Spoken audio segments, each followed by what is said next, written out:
input regarding the proposed official plan amendment that would expand the Innisfil Heights Strategic Settlement Employment Area boundary. There will be no decisions made on this item today.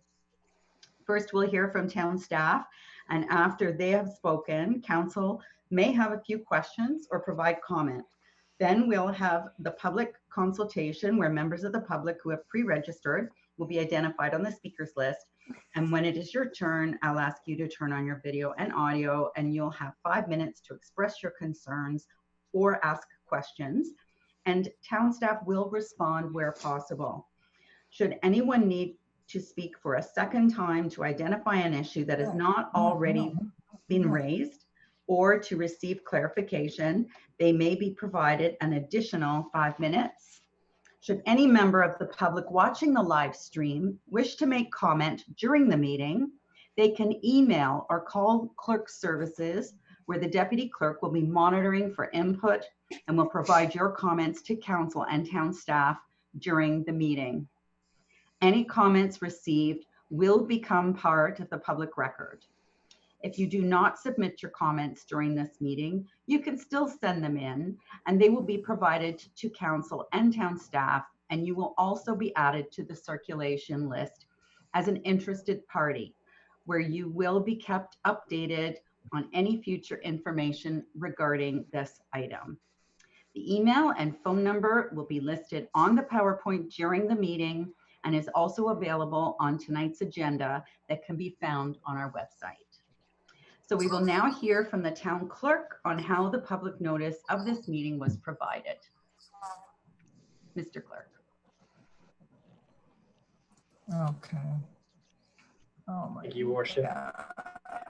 Councillor Payne, I wondered if you could mute your mic, please. Thank you. Councillor Payne, just so everybody knows, is having a bit of connectivity issues tonight. Her internet's a bit slow, but she's working on it. Okay, Mr. Parkin. Thank you, Worship. So with respect to this item, the notice for this public meeting was provided to all required agencies, the Innisfil Journal, and was also mailed to all property owners within the current and proposed expanded boundary of the Innisfil Heights employment area, including all properties within a distance of 120 meters of the boundary. Information on the proposal was also posted on the town's getinvolvedinnisfil.ca website for review and commenting. Thank you so much, Mr. Parkin. Has any correspondence been received by the clerk's department concerning the proposed amendments? Yes, Your Worship. 2 pieces of correspondence have been received by the clerk's office. One from the City of Barrie stating that they do not have any concern with the proposed Innisfil Heights official plan amendments, and a second item from KLM Planning on behalf of Watersand Construction Inc., dated July 15th, expressing concerns to the proposed revision to Schedule B6 relating to the proposed land use schedule. Thank you. Well, sorry.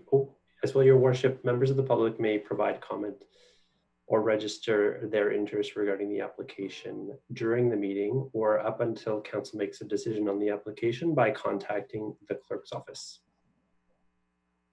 Thanks, Mr. Parkin. We'll now hear from Mr. Paul Pentikainen, Senior Policy Planner, who will provide a high-level summary of the planning context of the proposed amendments. Whenever you're ready, Mr. Pentikainen.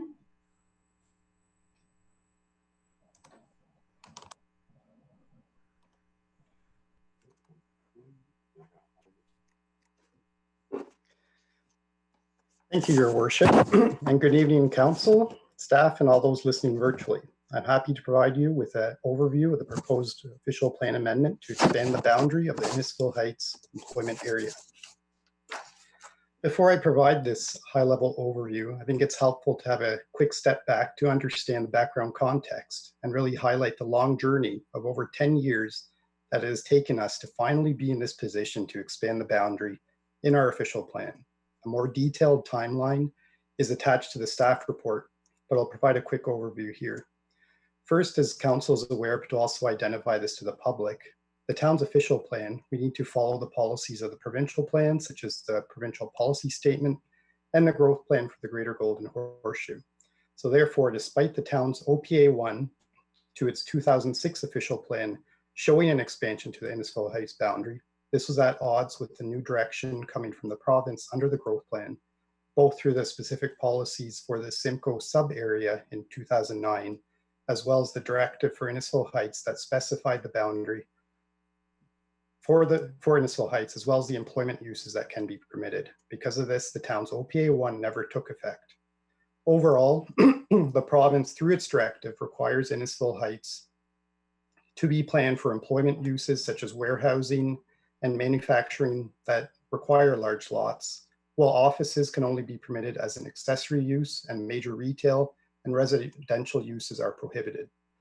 Also, since the growth plan's policies only permit the minister to amend the boundary of Innisfil Heights, it has been needed to provide more local jobs for Innisfil residents, while a larger employment area would also help support the viability of servicing the employment lands. It is for these reasons that the town, in collaboration with the county, has endeavored over the past several years to expand the Innisfil Heights boundary.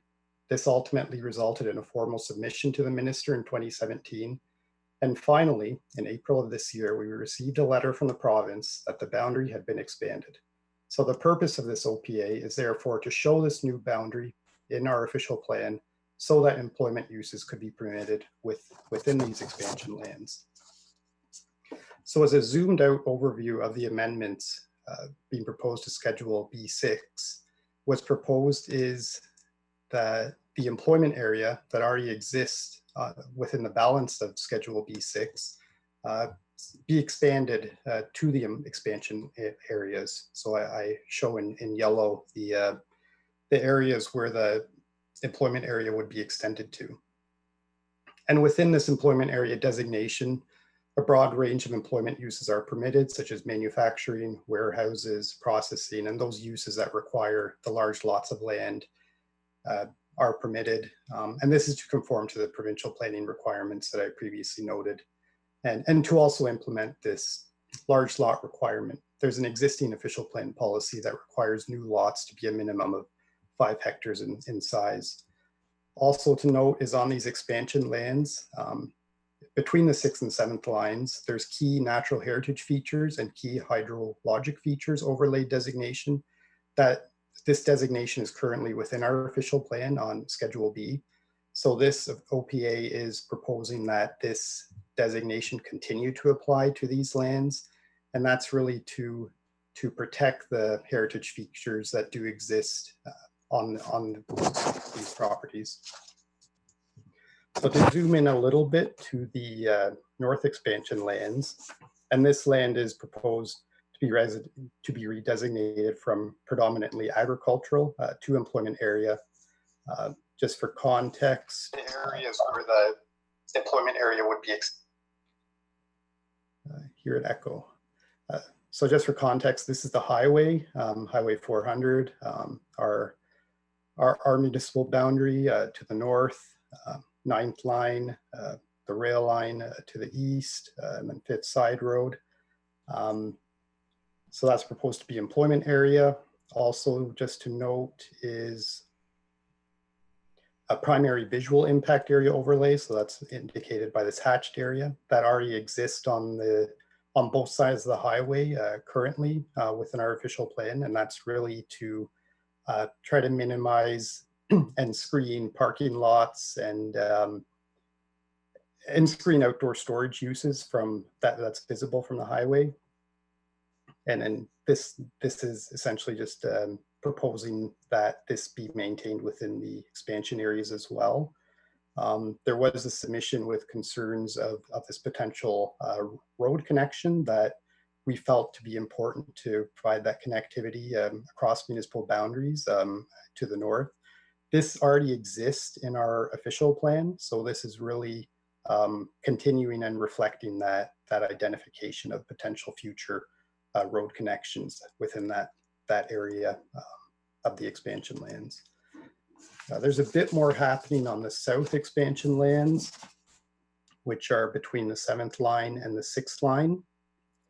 There's the blue areas, which is the employment area designation, I already noted. There's the proposed key natural heritage features and key hydrologic features overlay. There's also the primary visual impact area that's also being maintained on both sides of the highway. And there's also, this is also within our existing official plan along Innisfil Beach Road. This is an enhanced streetscape area overlay, as well as a gateway. So this is anticipating the potential future interchange at the 6th line off the highway. So it's really intended as development begins to happen in this area, that within this area would conform to a higher level of design and really signify arrival into Innisfil Heights. Also to note, within the south expansion lands and the north expansion lands, there are about 5 properties that look to have existing homes. And though they are proposed to be redesignated to employment area, they can still be used for that residential purpose. This is the same for the existing agricultural uses, that they can continue to be used for agricultural until they are redeveloped with employment uses. This isn't to Schedule B6, but this is a proposed amendment to Schedule A. The existing expansion areas, they were identified with a future strategic settlement area overlay. So what's proposed as an amendment to Schedule A is to simply extend and to show potential future expansion to the 5th line using the existing policies that already exist in our official plan. And this mirrors what was identified previously through OPA 1, which was approved by the town and by the county as well. So this isn't a redesignation of these lands, it's just to show a reserve area for future development. So lastly, just in conclusion, just some next steps with comments that we hear tonight from council and the public. We'll be coming back to council. We're targeting September 2020 for that report back. Then upon town adoption, then we would also need the County of Simcoe to approve our official plan amendment. In the meantime, we'll continue working on a community planning permit system that's similar to our shore, that's in place for development along the shoreline. It would replace the zoning bylaw for properties within the Innisfil Heights employment area. This is noted in the staff report, but we feel that by leveraging our learnings from our shore system that's already in place, that we view a CPPS as a way to streamline development approvals in Innisfil Heights, as it would combine a rezone, site plan, minor variance, site alteration, and vegetation removal all into one process. And we're not aware of any municipalities in Ontario that have a CPPS in place for their employment area. So we feel that this would be a competitive advantage to really have the ability to approve development within the 45-day review period that a CPPS system allows. This isn't likely to be in place until next year. However, if there is a development interest on any land within the expansion area after the OPA is approved by both council and the county, then a site-specific zoning bylaw amendment to rezone a property can still be undertaken. And then one last final point is that this is a really exciting time because more local employment opportunities will support Innisfil's development as a complete community, and to reduce the need for our residents to commute outside the town for work. So thank you, and I'd be happy to respond to any questions that council may have. Thank you so much, Mr. Pentikainen. So now I'll open it up to council for questions, and then we'll go to the public. So Councillor Fowler. Good evening. Just a quick question. When I was looking over Schedule B6, there seems to be a bit of an overlap in the area in northwest of Innisfil Beach Road and the 400. It looks to be what's defined as hazard land overlap with the employment area supportive commercial area. What are two questions, if I may? What's the difference between an employment area and the employment area supportive commercial area overlay? And second, what exactly is hazard land and how can the two exist in the same spot? Through your worship to Councillor Fowler, the employment supportive commercial overlay, that's That isn't applicable to the expansion lands. It's an overlay that exists within Schedule B6. And that overlay, it follows the provincial directive that allows for employment supportive uses, such as offices, and there's a list within the provincial directive that allows for those types of uses just within that employment supportive commercial overlay. So the expansion lands aren't within that, and really the intent of that is that the expansion lands are intended to be with that employment area designation, which really just allows for those uses that require larger land areas, such as the manufacturing and warehousing and processing types of uses. In terms of the hazard land area overlay, that's to reflect mapping from the Conservation Authority. I would have to dig a bit deeper into our official plan in terms of specific policies that reflect that, but it's really just to recognize the mapping from the Conservation Authority, and there are some considerations for features that may be within that area. Follow up, Your Worship. So in essence, under the hazard lands, it would be, I believe, Nottawasaga at this point that would be brought in for any future development. They would have to be consulted with that. Is that what I'm understanding? Yes. Yeah. There's NVCA as well as LSRCA potentially. Thank you.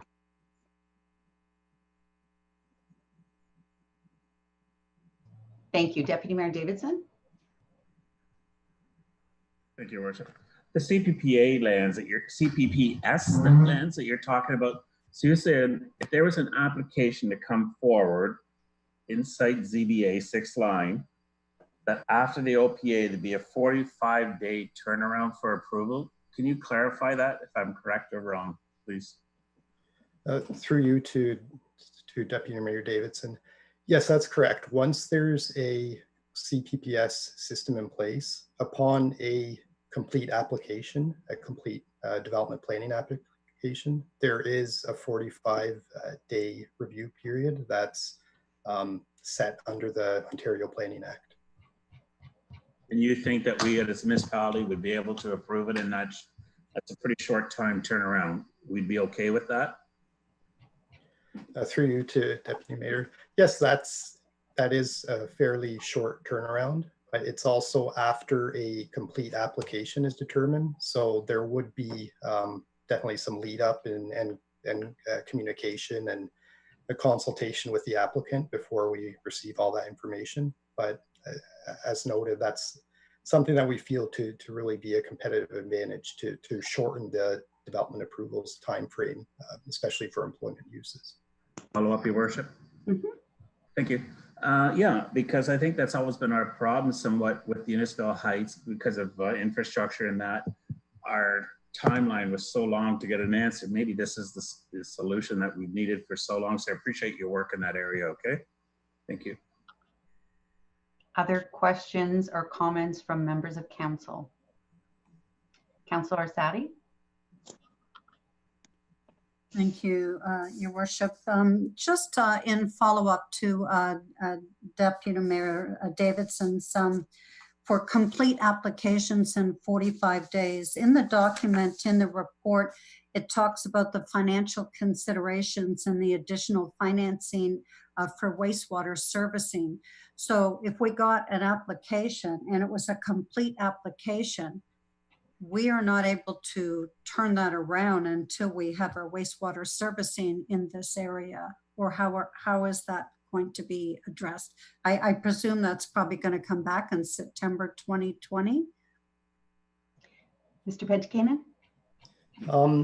I haven't been directly, through Your Worship to Councillor Orsatti, I haven't been directly involved with the servicing discussions or considerations of that nature. In terms of if there is an interest with regards to an employment use that does not require servicing, there's nothing within the official plan that would impede that type of a use.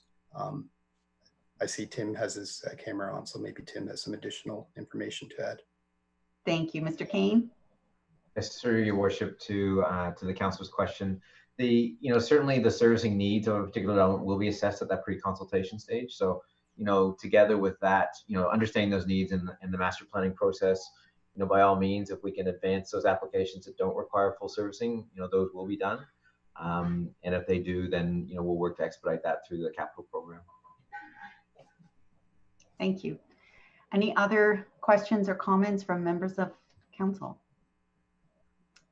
I'm seeing none, so we'll now hear from those members of the public who have questions regarding the proposed amendment before council votes on receiving the report, and all comments provided during this meeting.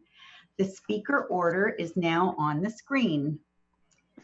When it is your turn, you'll have 5 minutes to express your questions or concerns, and town staff will be capturing your comments as we progress. Once your 5 minutes are up, please turn off your video and audio, and I will call the next speaker's name.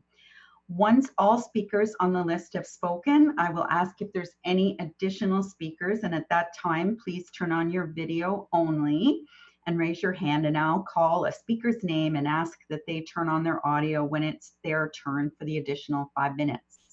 During the meeting, once you have provided comment, you may remain in the meeting, but please do not turn on your audio or video again.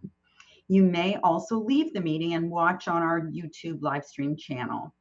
I will now ask that the person on the first person on the list, Mr. Alfredo Cassiani, to please turn on your video and audio and state your full name for the record, and we look forward to your comments. Good evening, Your Worship and council members. I can hear you, Mr. Cassiani. I cannot. Oh, there you are. Yes, I can see you too. Hi. Good evening, Your Worship and council members, and thank you for your time. I hope you've been well through the pandemic. A couple of questions I have. Mr. Pentikinen has answered many of them, so I have a few more, and they may have been answered, but I just have a couple of questions more. And I'm wondering on the dividing line on the 5th side road and just how that was determined, and if any consideration was given to expand on the west side of the 5th side road. May or may not have been. Just wondering how that actually what the process is in that. Also, you answered what would typically be built in the employment lands. The approval process is unknown at this point in time. It's going to take several years, it seems like.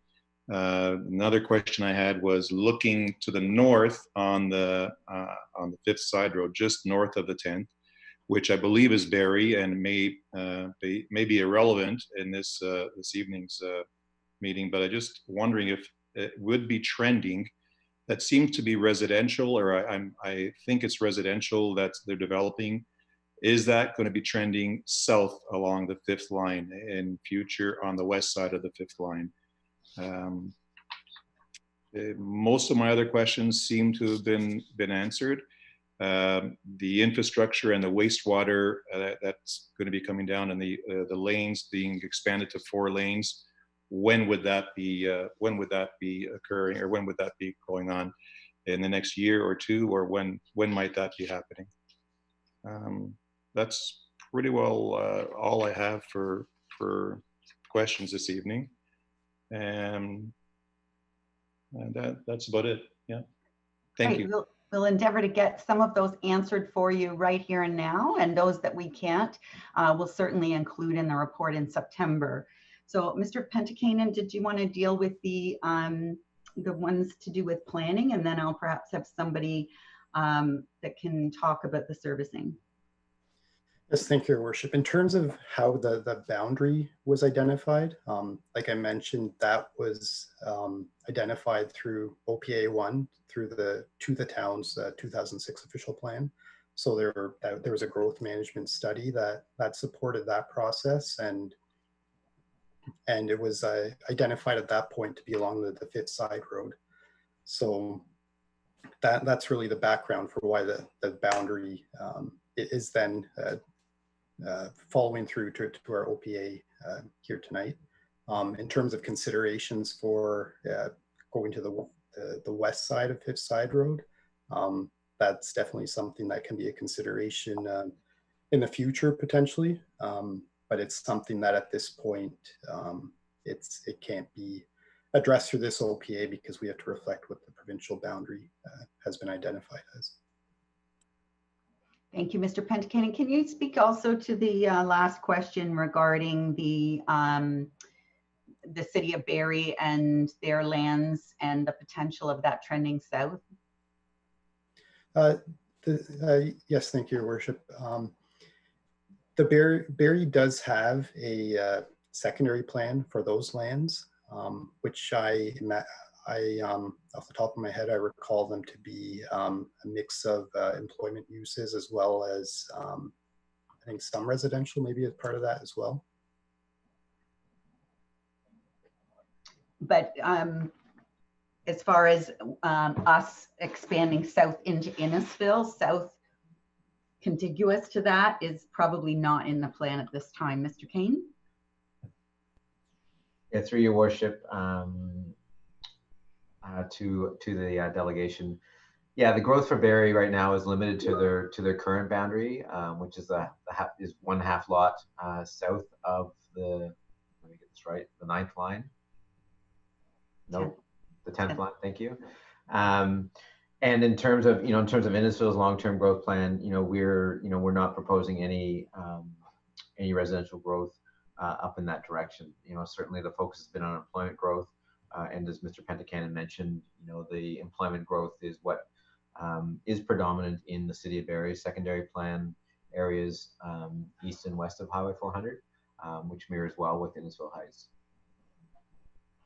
Thank you. And who would like to answer the questions in regards to the servicing and the widening of Innisfil Beach Road? Mr. Kane? Yes, through Your Worship, to the delegation and to council. Yeah, the servicing piece is currently underway. The master servicing plan is still being finalized in that regard and resolving some loose ends there, but it's still in the books to be out there extended within a 5-year period. That corresponds with pump station designs and infrastructure that you can imagine is needed downstream. It's not just a matter of connecting the pipe. It's making sure that we can get those additional flows through the existing system to the expanded treatment plant. So that connection would correspond with the upgrades and expansion of that plant within that 5-year window. At the same time, too, we're looking, because of this additional lands being added, we are looking at the expansion, the implications of expanding those services down to the 6th line, to meet up with that new boundary and to also reflect the interchange that's proposed for down there as well. So yes, lots in the works, but it's exciting times for Innisfil Heights to have these additional opportunities for us. Thank you, Mr. Kane. And the infrastructure being put in the ground in conjunction with the county project, which is Simcoe County is doing it in stages. As you can see, they're working out there as we speak. And I couldn't tell you what years it is, but I know it starts with the 20th Side Road to Young, and then the following year is the next section, and the following year is the next section. So it's within the next 5 years. That's correct. All right, Mr. Cassiana, that answered your questions, I hope, and you will be included on any further correspondence as far as when this comes back to council, which we think will be in September. So next we have Barb Bagley. Welcome, Barb. Barb's a former mayor of Innisfil, and we welcome you very much being here tonight, Barb. Thank you, Worship and members of council. It's delightful for me to see the staff that I recognize as well. I'm never sure if they're delighted to see me because I usually have something to chat about, but I did want to say that this is such a long history, and I know some of you are brand new to council and the decision making, but I can tell you my very first committee I was put on when I first served council and the community in 1988, and that was 1988, not recently, was to work on a committee to have that land designated that is already designated, and it took years. It took years and years and years. And then we continued to work on it to what you're looking at now. And so I'm really quite happy in most regards that we are where we are. I did, however, take great delight in reading the planning report because I actually understood it. And one thing that I am curious about is the issue around outside storage. There seems to be a fair emphasis on outside storage, which takes a lot of land, and that land will be serviced, I would imagine, for the highest and best use. And if it is outside storage, such as a lumber yard or an RV sales place or a, something like that, is that really the highest and best use of this incredibly valuable land? That would be one of my questions. I too share the hope that 45 days turning around for applications if they're complete. I hope that works because I've never seen it before, but I would be delighted to see it now. The conservation authorities do actually crisscross right at the intersection of the 6 and 5 side road, and they never know who really looks after that corner. But that will cause some, I think, just some really good work to make sure there's a line and perhaps assign some of it to each other or something of that nature. But it's very important because that is Lover's Creek. I did have some questions written you've already answered. I am also curious, so what will abut the crematorium? Is that really is interesting to me because it is just on the south side of the 9th, so I'm not sure what's compatible with that. And what year do you think that you will be ready to start taking applications? I guess, how long do you anticipate the proposal to go forward? The master servicing plan for it also is a major part of this work, and it does trouble me that we work so long and so hard and so diligently through how many councils, I'm not exactly sure, but to use that land without the incredible intensity on it that was originally proposed, so that people who are dragging sewer pipes out and front-ending it, I assume it's going to be front-ended by landowners, and to bring it there and not have 100% usage of it and have outside storage with service land, it kind of troubles me on use for the environment. There was some about warehousing, and I didn't know whether that was to be used as a manufacturing and warehousing, or whether it was just warehousing where it became a terminus and a collection point. So again, the use of that incredibly valuable land for warehousing kind of concerns me a bit as well. I go back to my farm roots, and I'm also concerned for the agricultural industry, which is alive and well and very strong in this area, that the compatibility of the agricultural community has to be forefront, especially when, as the gentleman before me said, right across the street, because it doesn't, what normally happens is lot lines is where things are divided, as opposed to roadways, because on one side of the road you can have a terrible noise, and on the other side a dairy herd that has to produce milk, and they aren't compatible. So I don't know how that's going to be mitigated. That would be something I would like to know. And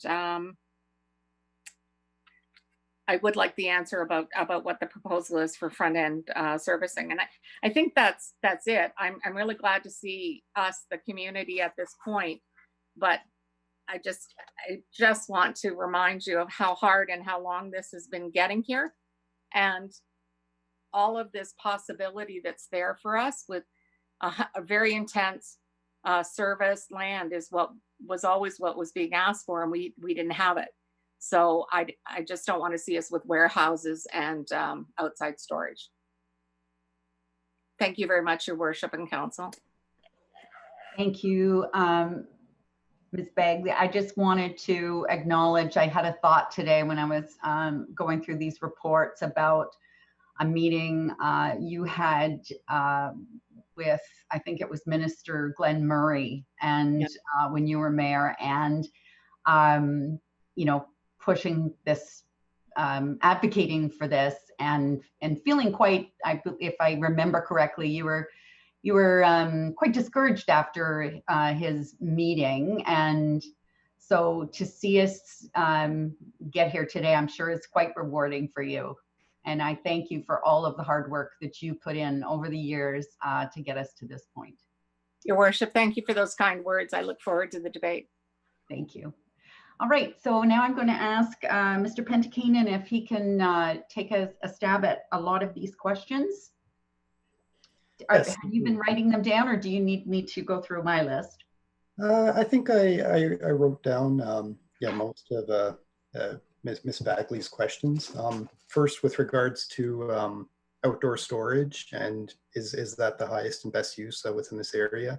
I mentioned there is the provincial directive that we need to follow, which is very clear. It says these are the employment uses that must be permitted within Innisfil Heights employment area. So we do need to permit those type of uses: the warehousing, the processing, the manufacturing facilities, and outdoor storage. Of course, when it comes to outdoor storage, there are policies in the official plan that try to minimize and screen those types of uses the best we can in order to project a higher image and higher level of design for the employment area. One question was, when can we expect to be able to process applications? I touched on a bit of that time frame within one of my slides, where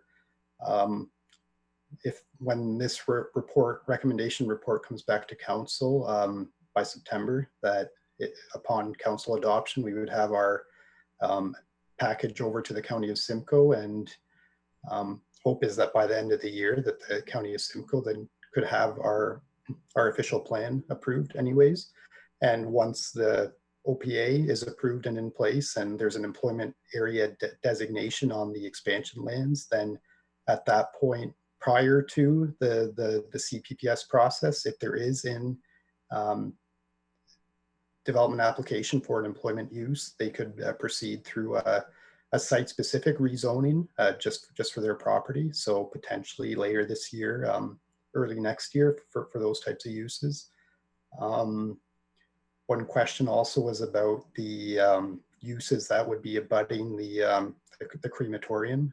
So north of that is proposed to be redesignated to that employment area designation that does permit a broad range of uses. Of course, there would be a consideration for potential impacts on the property to the south, but it does permit a wide range of employment uses.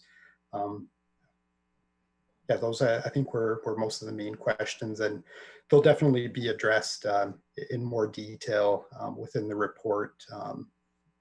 The one regarding compatibility with the adjacent farm properties and farm vehicles, that will be addressed within the report as well, because we do have existing official plan policies that speak to ensuring that roads within the town where there are farm uses, that compatibility is addressed there. Thank you very much. I wonder if Mr.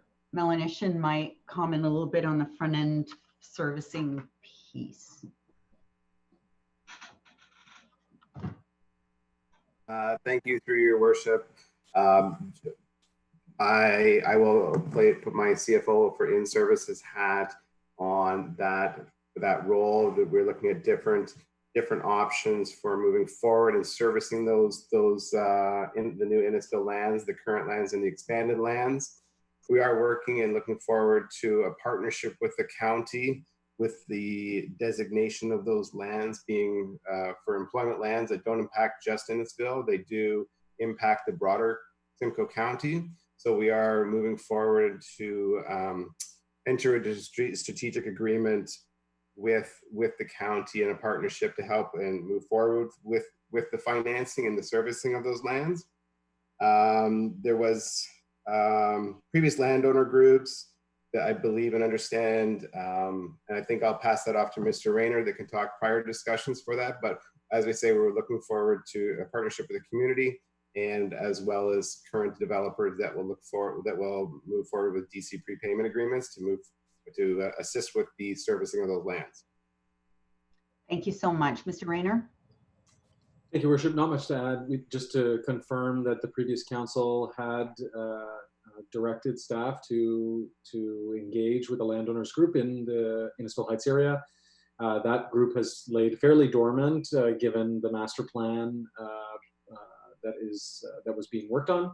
So now that we've got the green light to move ahead, we'll be reaching out to those landowners again, as former Mayor Bagley indicated, and looking forward to their participation. They certainly have a significant amount to gain from moving forward, for sure. Thank you.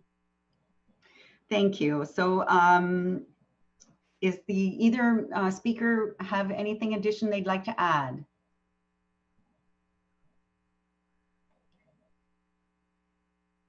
Yes.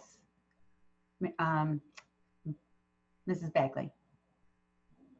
I keep wanting to call you Mayor Bagley. I'm sorry, I'm tripping over it. That's all right. Old habits die hard. I actually did want to ask a question that came up when somebody mentioned something about fire. Is this going to increase amenities such as a fire hall or a sub police station or something of that nature? Has that been entertained at all for this area that will see the complexion of the area change very dramatically from a rural pastoral kind of environment to quite a heavy truck, high levels of traffic, 24/7, I assume, things going on? Will there be amenities that will actually make myself and my neighbors not so disappointed to lose the farmland? Mr. Kane or Mr. Rayner? That's through your worship to I want to say Mayor Bagley now as well, to Ms. Bagley. Yeah, the fire coverage for Innisfil Heights is a consideration and will continue to be a consideration. So, you know, there will be an update to the fire master plan in between now and substantial development happening in Innisfil Heights. That fire master plan will take into consideration, you know, the overlapping coverage and shared service abilities with both the City of Barrie and Township of Essa.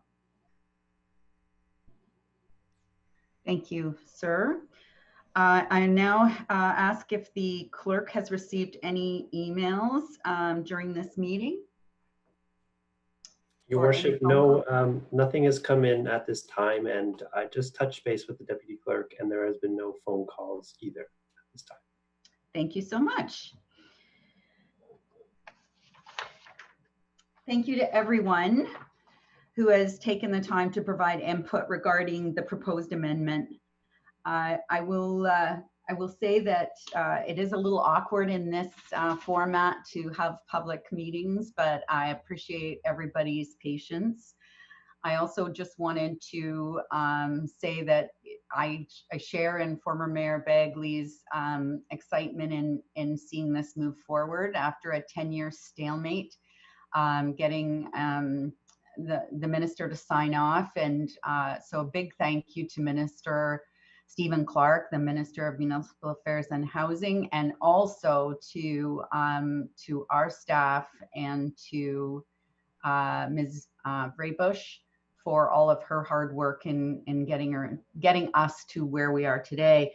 Also want to thank our neighbors to the north who wrote to say that they had no objection after they did post quite a large objection on the EBR when it was posted by the province. So I'm glad to see they've come around.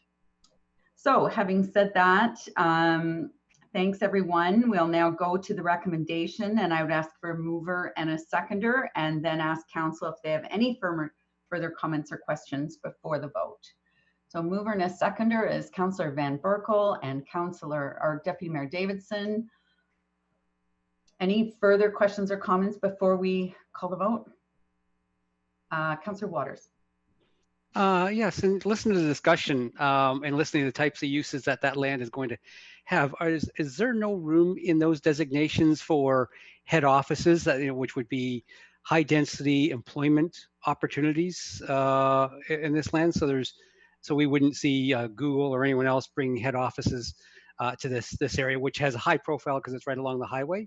So I just want to confirm or clarify whether or not that would be exempted from these lands. Thank you. Mr. Pentikainen? Through you to Councillor Waters, that would be a type of use that could potentially be considered within the employment supportive commercial overlay. which doesn't, it's not within the expansion lands, but there are, because there is a restriction within the provincial directive that 25% of the total land area can only be for those types of employment supportive uses, such as offices and uses of that nature. But that is something that could be considered within that overlay area, but not specifically to the newer expansion lands. Thank you. I could just add, I think when the previous government came in with a very prescriptive list of what could be done there, I think their main goal was for it not to be Maple View, like not to be big box retail, and kind of use up the land that way. So that was one of the I thought the main reasons that they came in with a fairly prescriptive list of what employment could go on those lands. And I think you'll see again that list. Has it been amended by this government, Mr. Pentagain, or is it still the same list that the former government had out? To your worship, that list was not changed or amended. It was just the boundary being expanded, but we have had some interpretation or some flexibilities within that from that change of government with regards to whether those employment supportive uses can be standalone uses on a property, or do they need to be accessory to a principal use that is permitted. So there is some flexibility there that we've recently confirmed by the minister or ministry that they could potentially be standalone uses within that employment supportive commercial overlay. Thank you. So now, seeing no other hands, I'll call for the vote. All in favor of the recommendation? Those opposed? That is carried. If you have not made oral or written submissions in regards to this proposal before a decision is reached, you should be aware that the local planning appeal tribunal may dismiss your appeal. Anyone who wishes to provide comment may do so and may also register as an interested party to be contacted before this application is further considered by council. Please contact the clerk's office at innisfil.ca. And council thanks everyone for their participation. Next, as item number 2 in our public meeting today. So we will now move on to the second item.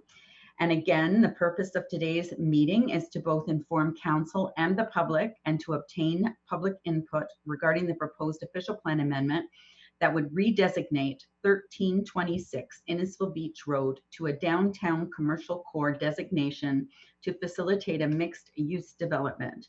And again, there will be no decisions made on this, being made on this today. We are here to listen and learn. Today, we will hear from town staff and from the planner for the applicant. And after they have spoken, council may have a few questions or provide comment.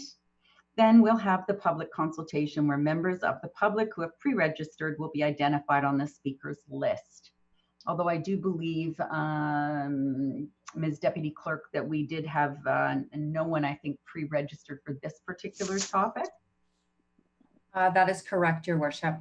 So I think I can skip that part of the preamble and say, should any member of the public watching the live stream wish to make comment during the meeting, they can email or call clerk's services where the deputy clerk will be monitoring for input and will provide your comments to council and town staff during the meeting.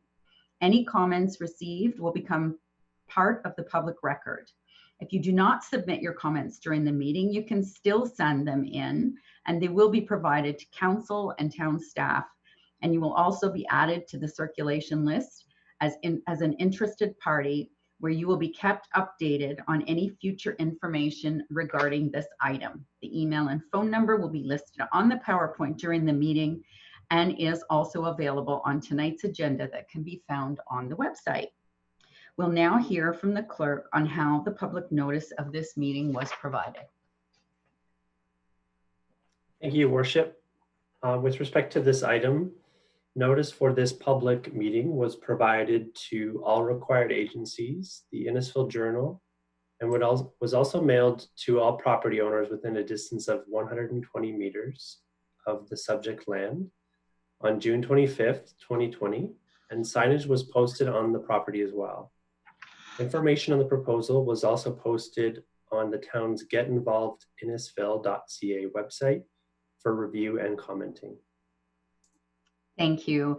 Has any correspondence been received by the clerk's department concerning the proposed amendments? Yes, Your Worship, we have received 3 pieces of correspondence. The first from Mr. Marvin Geist, dated July 10th, 2020, regarding the catchment area and improvements to the stormwater management pond. The second item is from Mr. Ricardo Elonzi, dated July 14th, 2020, expressing concerns on the proposed land use compatibility and potential impacts on adjacent properties.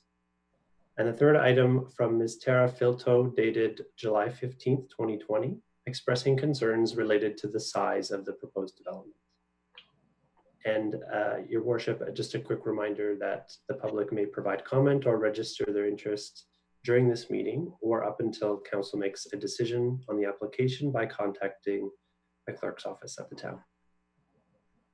Thank you so much. We'll now hear from Mr. Chris Cannon, Town Planner, who will provide a high-level summary of the planning context of the proposed amendments. Thank you, Madam Mayor. Good evening, Your Worship, council staff, and members of the public. The applicant, IPS Consulting, is seeking to amend the town's official plan to redesignate the lands from residential medium density and neighborhood commercial to implement a downtown commercial area designation. The application is in advance of a site plan application, which would be required to facilitate the proposal for the mixed-use development that they're proposed on the site, which is actually to include the heritage home as a major element of the proposal on Innisfil Beach Road. Mr. Cannon, I'm sorry to interrupt you. Is there a PowerPoint, or is the applicant agent going to provide that? The applicant has a very detailed PowerPoint presentation, so I didn't feel like there was a need for me to provide one. That's fine. That's absolutely fine. Thank you. And I'm sorry to interrupt. Okay, no problem. Thank you, Madam Mayor. Other than the stated comments that Mr. Parkin received, there's been some positive feedback on our Get Involved website with regard to this proposal. And I will turn that over to the applicant, and thank you, Your Worship.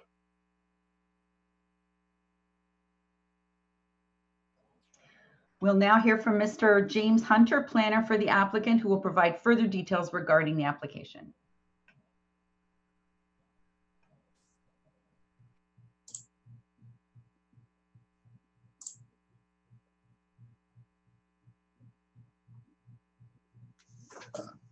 Good evening, members of council, Your Worship, and members of the public. I'm here tonight on behalf of CMC Services, Inc.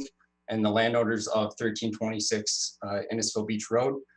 This is for an official plan amendment application for a mixed-use development.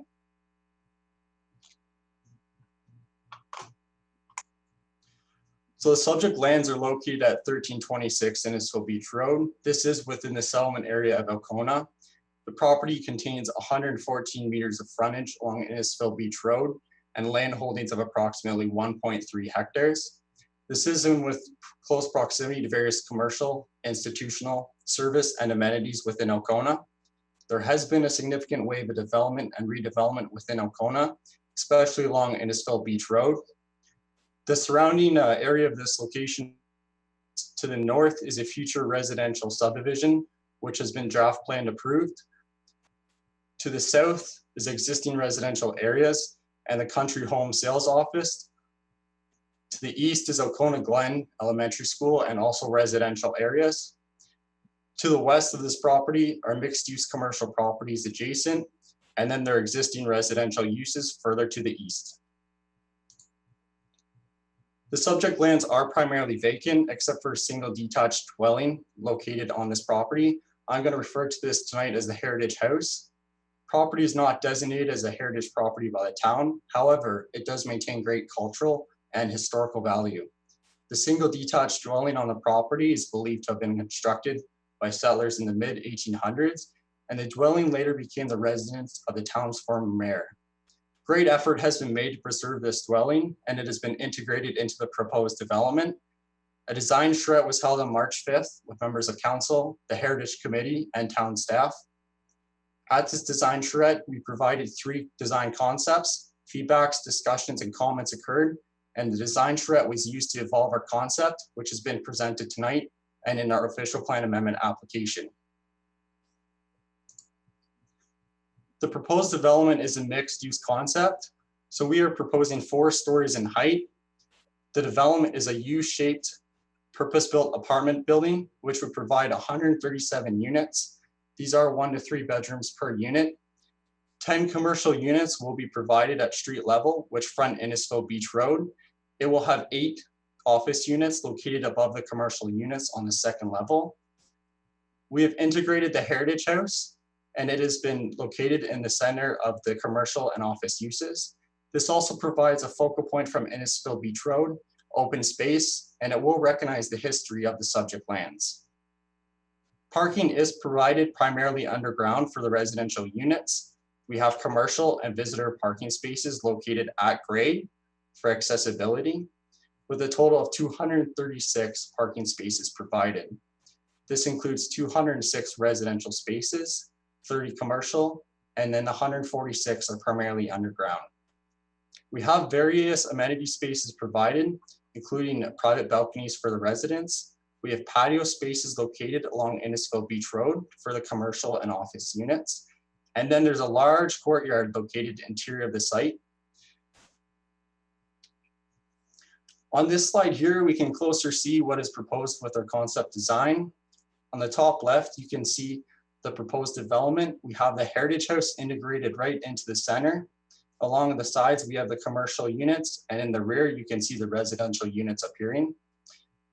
The middle image here just shows a better image of how the commercial and office units will be located along Innisfil Beach Road from a corner perspective. The commercial units will be provided at grade. There will be open space where you can have patios and flex space for each unit. And above the office space will be provided with the 8 units, 10 commercial at ground level. In the top right here, you can see a better perspective of the proposed concept. This is located off of an aerial perspective from Innisfil Beach Road. The courtyard interior to the site is going to be more of a boulevard concept. It will be beautifully landscaped and provide various open and amenity spaces for the residents. In the bottom, you can see the Heritage House. This is where it is centered in the commercial use, and will be a center point from Innisfil Beach Road. The bottom right, you can see a better perspective. This is a human scaled perspective of the courtyard boulevard. You can see the landscaping and various open spaces provided. So Alcona is designated as a primary settlement area by the growth plan for the Greater Golden Horseshoe. This is where intensification, higher densities, and mixed uses are targeted for growth. Alcona is designated as settlements by the county's Simcoe official plan and recognized as a primary settlement area where growth is focused and prioritized. The town of Innisfil official plan provides a split zoning currently on the land. We have a neighborhood commercial and residential medium density designation. Higher density developments are encouraged by the town's official plan to utilize existing services, infrastructure, and land. Development and growth is focused to Alcona, where it can be accommodated and contributes to the creation of complete communities. A variety of housing types is supported by the Innisfil official plan, with a focus on mixed-use development, as this provides work, live opportunities as we are proposing. Through consultation with town staff, an official plan amendment was required to facilitate the proposed development. The OPA proposes to redesignate the lands from the neighborhood commercial area and residential medium density designations to the downtown commercial area designation. Our proposal includes 102 units per hectare, which is supported by the downtown commercial area designation, and apartments and mixed-use buildings are permitted by the designation. The downtown commercial areas are intended to evolve into mixed-use areas and accommodate high-density residential intensification, such as the proposed development. Our proposal will meet all the requirements of the existing mixed-use 1 Alcona ME1 zone, and the downtown commercial designation best aligns with the proposed development. So in summary, we are proposing a mixed-use development with a purpose-built commercial and office units. The proposed official plan amendment is to redesignate the lands from the neighborhood commercial area and residential medium density designations to the downtown commercial area designation. A combined 247 people and jobs per hectare is forecasted from the proposed development, and this would provide 137 residential units, which would contribute to growth, intensification, employment, and housing within the settlement area of Alcona. Mixed land uses and a range of housing options are supported, as this will contribute to the creation of complete communities. This is located within an area with large variety of amenities, service, and readily accessible transit. This conforms with provincial and municipal legislation, and the subject OPA will facilitate a unique mixed-use development on the subject lands and contribute to a placemaking destination. This concludes my presentation, but I'd happy to take a step back and answer any questions that council or members of the public may have. Thank you. Thank you, Mr. Hunter. Now I'd ask council if there are any questions regarding the presentation. Councillor Fowler?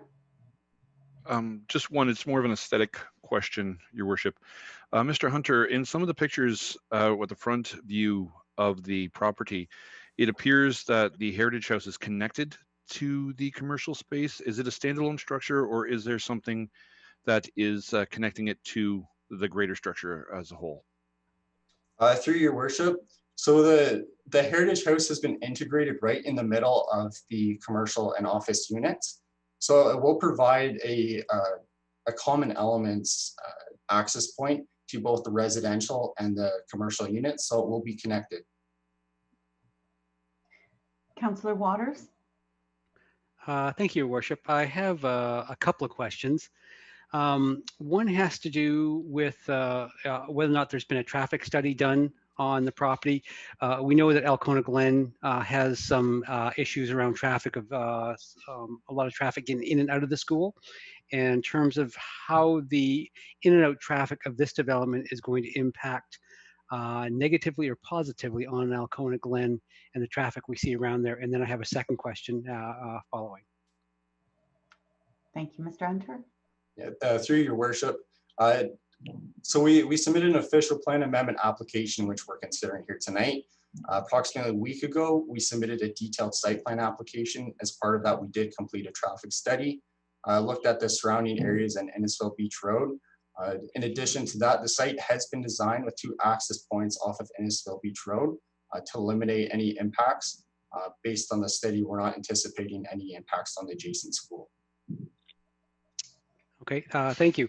The other part I have, I want to congratulate you on integrating the existing Heritage House into the design, which is kind of nice. I like to see that you've integrated commercial space over top of the existing commercial space in terms of a secondary floor, which is nice to see that as well. So I'm glad you've been able to do that. My next question has to do with servicing in terms of the apartments. Oh, that was a third thing I want to mention, that the fact that we have apartments and not condos, I think we don't see enough apartments being built. So I congratulate you on going that route on this as well. So I'm glad to see that as well. But I just want to know, how are the apartments being serviced in terms of their gas and their electrical? Is this going to be, are they going to be individually serviced through a sub-meter process, which gets really expensive for the apartment owners, or is this going to be done in a different manner? Mr. Hunter? Yeah, through Your Worship, the site is fully serviced. I might have to provide an answer to your detailed design question later. I assume this is going to be dealt with through site plan control matters and included with our application. I do not have the exact answer at this time. Okay, I appreciate that. And just one final question is, was there no consideration of a back entrance to this property in terms of that would take you out to, I believe, is Webster, as opposed to everything going on and off Innisfil Beach Road? And that's my final question. Thank you very much. Yeah, through Your Worship, the lands to the north have already been draft plan approved as a subdivision. We were looking at this as an individual parcel, which provided the two routes on and off of Innisfil Beach Road, but we didn't have the option to connect into the Northlands. Thank you. Thank you. Other questions or comments? Deputy Mayor Davidson? Thank you, Your Worship. I understand the intensification that's happening here on the IBR and the change in the amendment here before us. My concern is, first of all, that this amendment coming forward to increase the density to 247 people per acre under the Places to Grow Act. I'm a little nervous because we have the IBR, which we put forward a couple of weeks ago in council to deal with it, the 4-story units further down on the further east on the IBR. My concern is those 4-story units are going to be amended to maybe higher intensification in that particular area. We already have issues with our park now. We all know what the traffic is like on the weekend. And with intensifying in that particular area, are we doing the right thing? Because under our tourism, we're promoting downtown Alcona, we're promoting the Innisfil Beach Park, yet we can't handle what we have, and here we are intensifying. And I always thought we were going to, from the orbit perspective, that's where our intensification was really going to take place, not on the IBR, on our main road. I'd rather see an apartment building like this built back off of the IBR than right on the IBR. So I have concerns about this amendment, Council, that we could see a lot more of them coming forward, and under the Places to Grow Act, we really wouldn't have much to say in it. So is this going to be a pattern? I think staff would have, Tim Kane might have to answer this. Is this going to be a pattern in the future with increased intensification along the IBR in sections east of the 25th Side Road? Thank you. Thank you, Mr. Kane. Through your worship to Deputy Mayor Davidson, the vision for Innisfil Beach Road hasn't been reduced or changed as a result of the potential for the orbit vision being realized. So it's quite well entrenched as a Main Street concept in our official plan and has been for many years. And most recently, economic development has been actively promoting that Main Street concept as well. And even as most recently with the rezoning east of the 25th Side Road, we're still continuing on with that vision. So, it's considered to be complementary to, to other areas of growth within the town. And it's a key part of our Main Street initiative. So additional growth, you will continue to see applications like this along there. But as you've seen, the necessary studies and the consistency of policy will be key to each one of those applications and will be assessed on a site-by-site basis to ensure that, we're not creating a problem for generations to come, but instead creating something that's been long wanted in the community. Thank you, Deputy Mayor. Follow-up. I understand the vision, and you say wanted by the community, but recently I don't think it's wanted by the community at all. And as you say, there's going to be more amendments coming forward. I just want council to be aware of what we could be walking into. Who's to say there's not going to be a 20-story skyscraper coming there in the next little while with an amendment? So our downtown area is pretty crowded on weekends through this, let's say the 10 weeks of summer. Are we considering those 10 weeks when our population goes up by 10,000 people in these amendments? That's all. Thank you. Mr. Kane. Through your worship to Deputy Mayor Davidson, the vision for Innisfil Main Street was reestablished during the last OP update, and I think to some degree that hasn't changed. We are looking for a Main Street that serves our residents, and that would include the summer ones too that come. When I said applications, I more meant site plan applications. Where we get down to detailed design. The current zoning and official plan basically pre-designate and pre-zone that strip of Innisfil Beach Road for developments up to 7 and 8 stories in height. So the background work that was done to ensure that would be compatible and could be done was certainly done when we established that vision. And the idea is to address particular site opportunities and constraints with each application. So that vision is there to build that Main Street concept, and those applications will be more along the lines of conforming to the existing official plan policies and zoning regulations in place, rather than necessarily pushing those envelopes. And certainly those applications that do seek to go above, those predetermined heights and predetermined policies would be under much more scrutiny to ensure that it didn't have unintended consequences. Thank you, Mr. Kane. Councillor Asadi. Thank you, Your Worship. I don't know whether, I guess I just want a little bit of explanation for residents that are maybe confused on this development application that is before us, in understanding how it went from the previous number of units, which was a smaller lot location. So this developer has acquired the extra space that was beside Elkona Glen School that makes it this piece of property. Would have been great if the school board had have acquired that to handle their parking problems, so it would solve a lot for us in the town. But just a comment that if we could just go from how many units it was before in, I believe it was half the space, to the 137 now. Does anybody have, was it 79 townhouses or 39? I think I have to ask Mr. Kane for that. You wouldn't have that, Mr. Hunter, would you? Through your worship, I'm just seeing if I can pull up the exact number right here, unless Mr. Kane can find it faster. Yeah.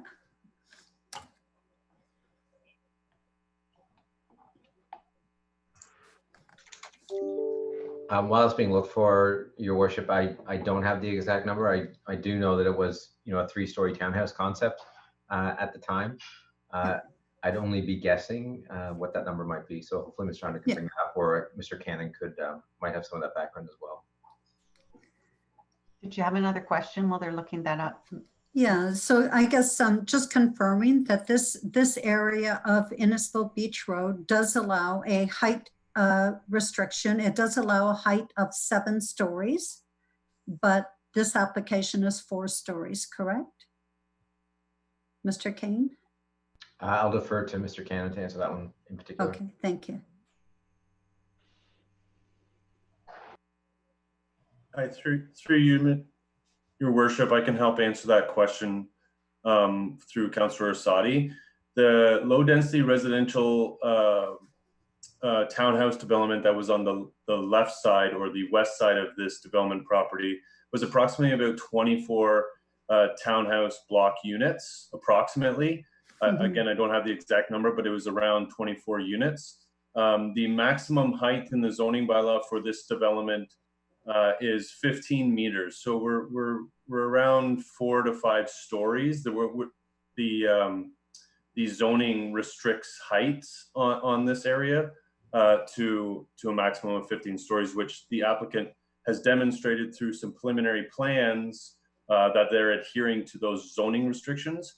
So tonight we are just hearing a policy amendment to half of that development to match the other form to be in line for the consolidated 2 pieces that are now before council tonight. Hopefully that helps.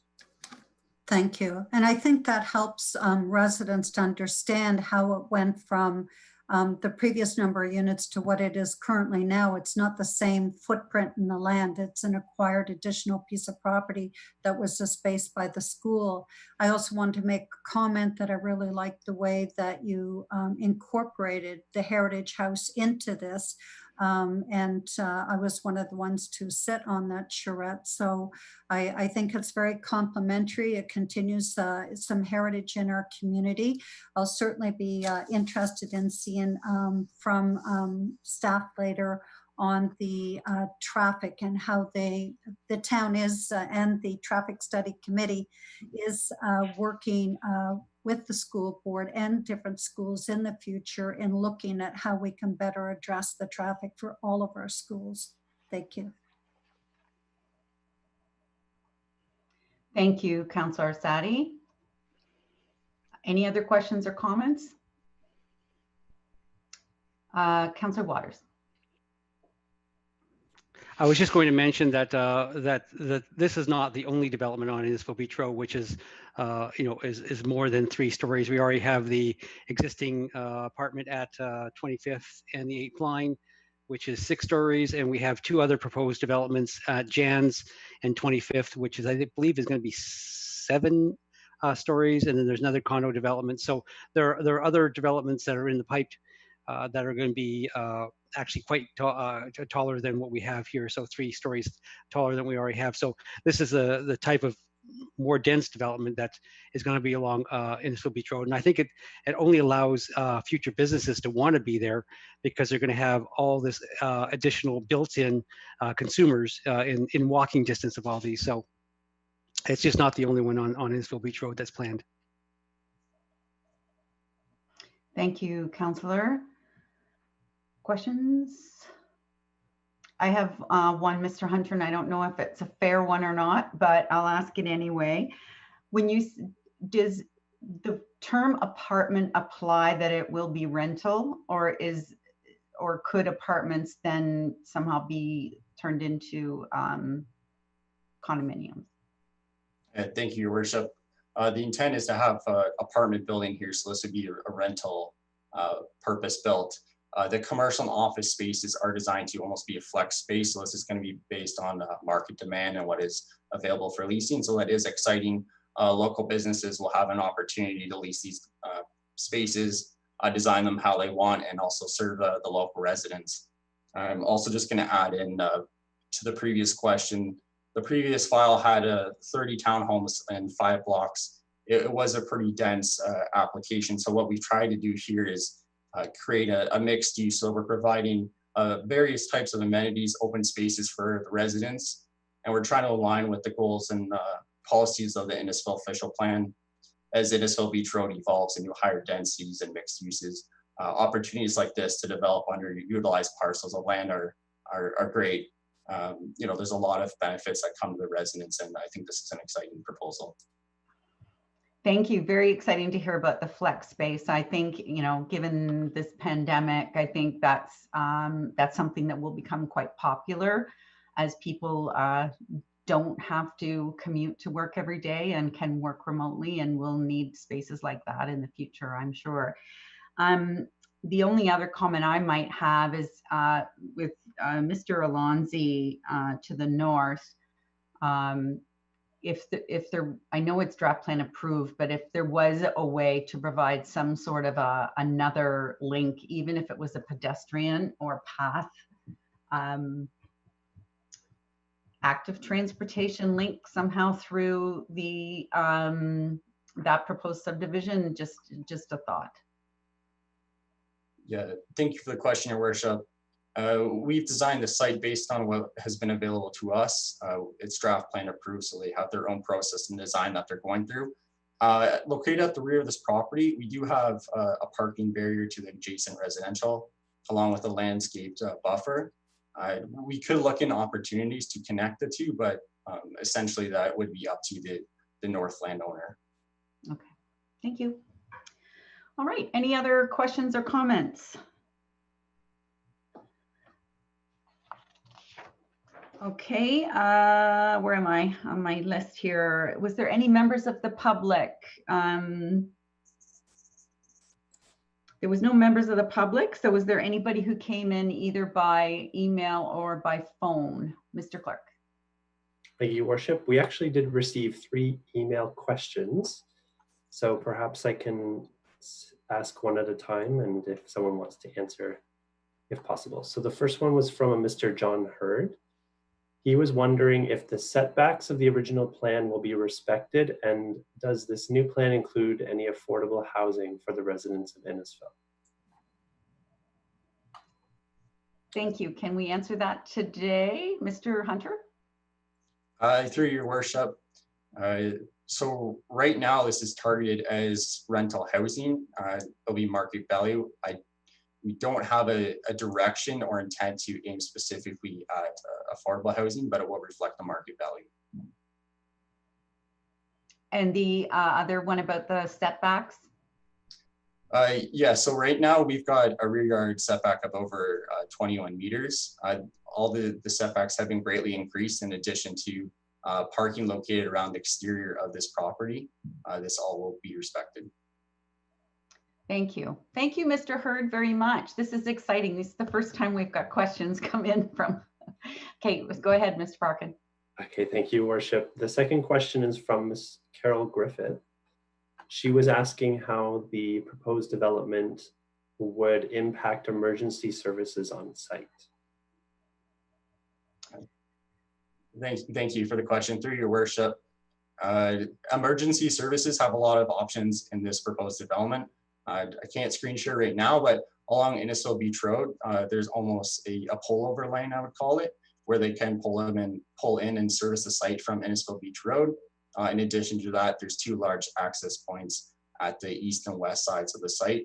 So as far as services go, there's a lot of options, and it will not impact the traffic on Innisfil Beach Road if they're required to come to the site. Thank you. I see that Fire Chief's on here. Did you have anything to add, Mr. Rayburn? Chief Rayburn? Through your worship, no, I don't at this time. When it goes through site plan, we make sure we have all the proper fire routes and access to the building that's required for any other type of development. So that will be the time to address any accessibility items. Thank you, Chief. Go ahead, Mr. Parkin. What's the next question? Thank you, Worship. The last question is from Barb Begley, who we just saw earlier.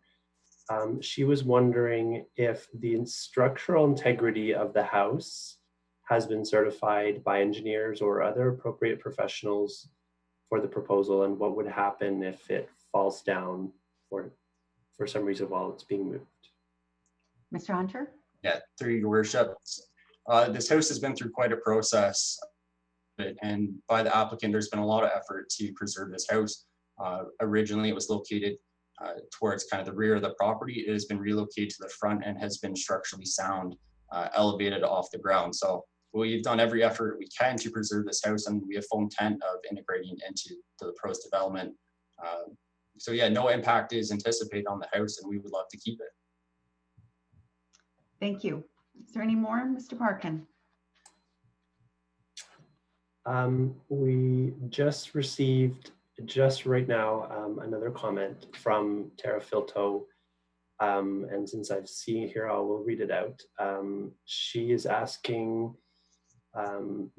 about this traffic study, if it will be done while there's school in session so that you can observe traffic at that time. And she's also commented that you would need to survey more than 120 meters away if you want to switch from neighborhood to downtown.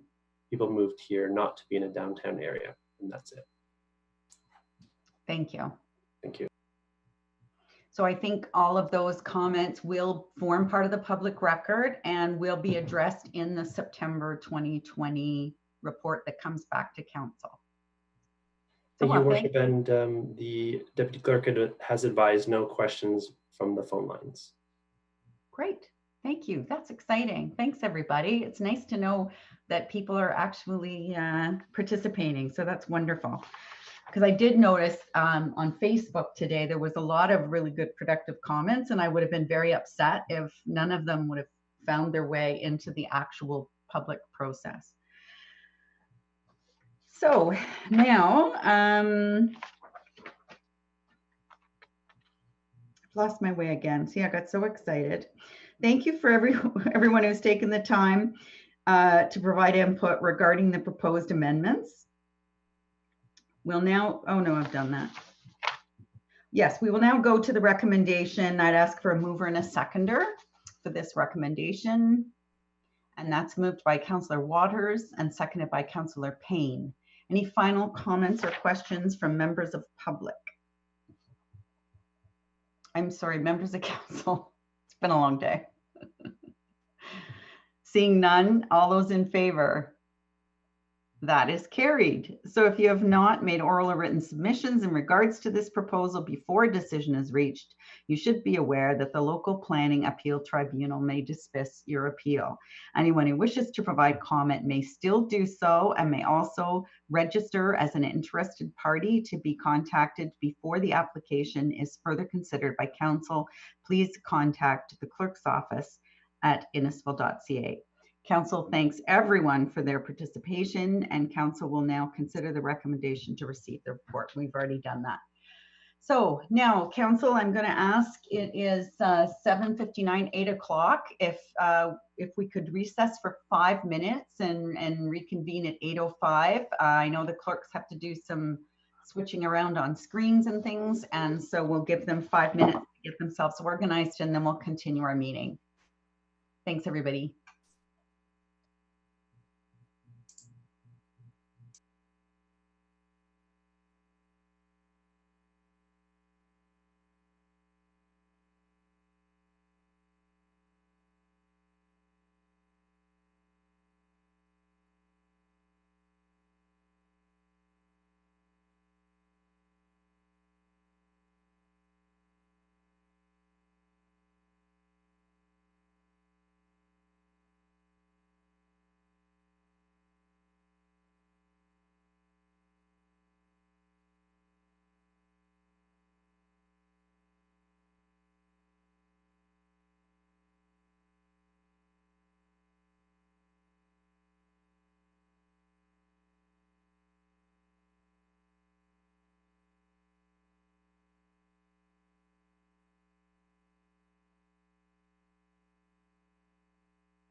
Good evening, Council.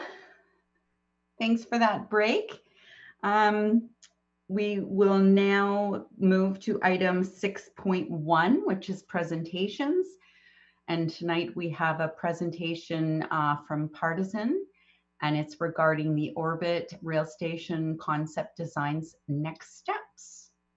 And I know Mr. Josephson is here. Mr. Kane, were you going to introduce Mr. Josephson? Yes, Your Worship. I was going to take the opportunity not only to introduce Alex, who is a familiar face to this council and to the project, but also to run through the beginning of the presentation as well, just to give some background before we get into the station design. So on that note, I'll ask Ms. Arts to share her screen for the benefit of council.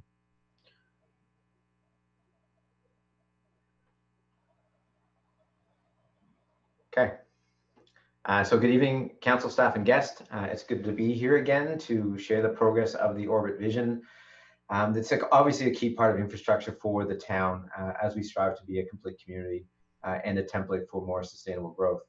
As I mentioned, Alex will be joining us in the presentation to go through the later stages of this presentation to look at the station detail. Next slide, please. So this is a vision that we are becoming more and more familiar with. We are fortunate to be here in front of council that's known to be more progressive and forward thinking, and certainly the attention that this vision has generated is great. And that's because council took the step of endorsing it back in November 2019.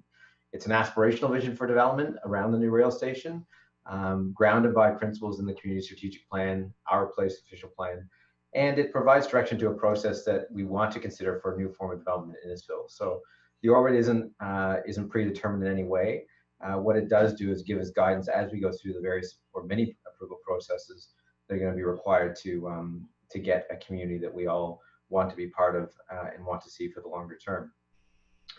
The orbit images that we're scrolling through right now, represent what is possible if we look to the longer term and how we want to grow, not just in 20 years, which is a typical life of an official plan, but 50 years and beyond. So, this isn't anything that's happening tomorrow. It's some things will be happening within 20 years, I can guarantee you that. But this plan is here for the longer term, and I'll speak to that a bit later. Similar to staff's comments at the council meeting in November, tonight represents the next step in a much longer and more detailed process for us to set up for responsible growth, anchored by the center of mass, as I call it, or refer to it in the report. So that's the station and that immediately surrounding area of the development that forms the first phases of Orbit and creates that initial ignition factor that we want to achieve. The endorsement of the vision, including the consideration of the station concept tonight, does not or is ever intended to negate the need for further additional planning approval processes.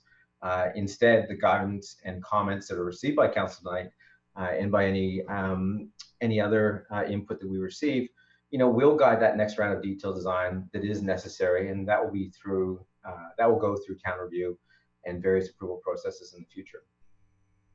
The slide that's up right now, again, when we're talking about the vision and developing concepts, one of the benefits of this process is to identify early in the planning and master planning processes all of those things that need to be considered.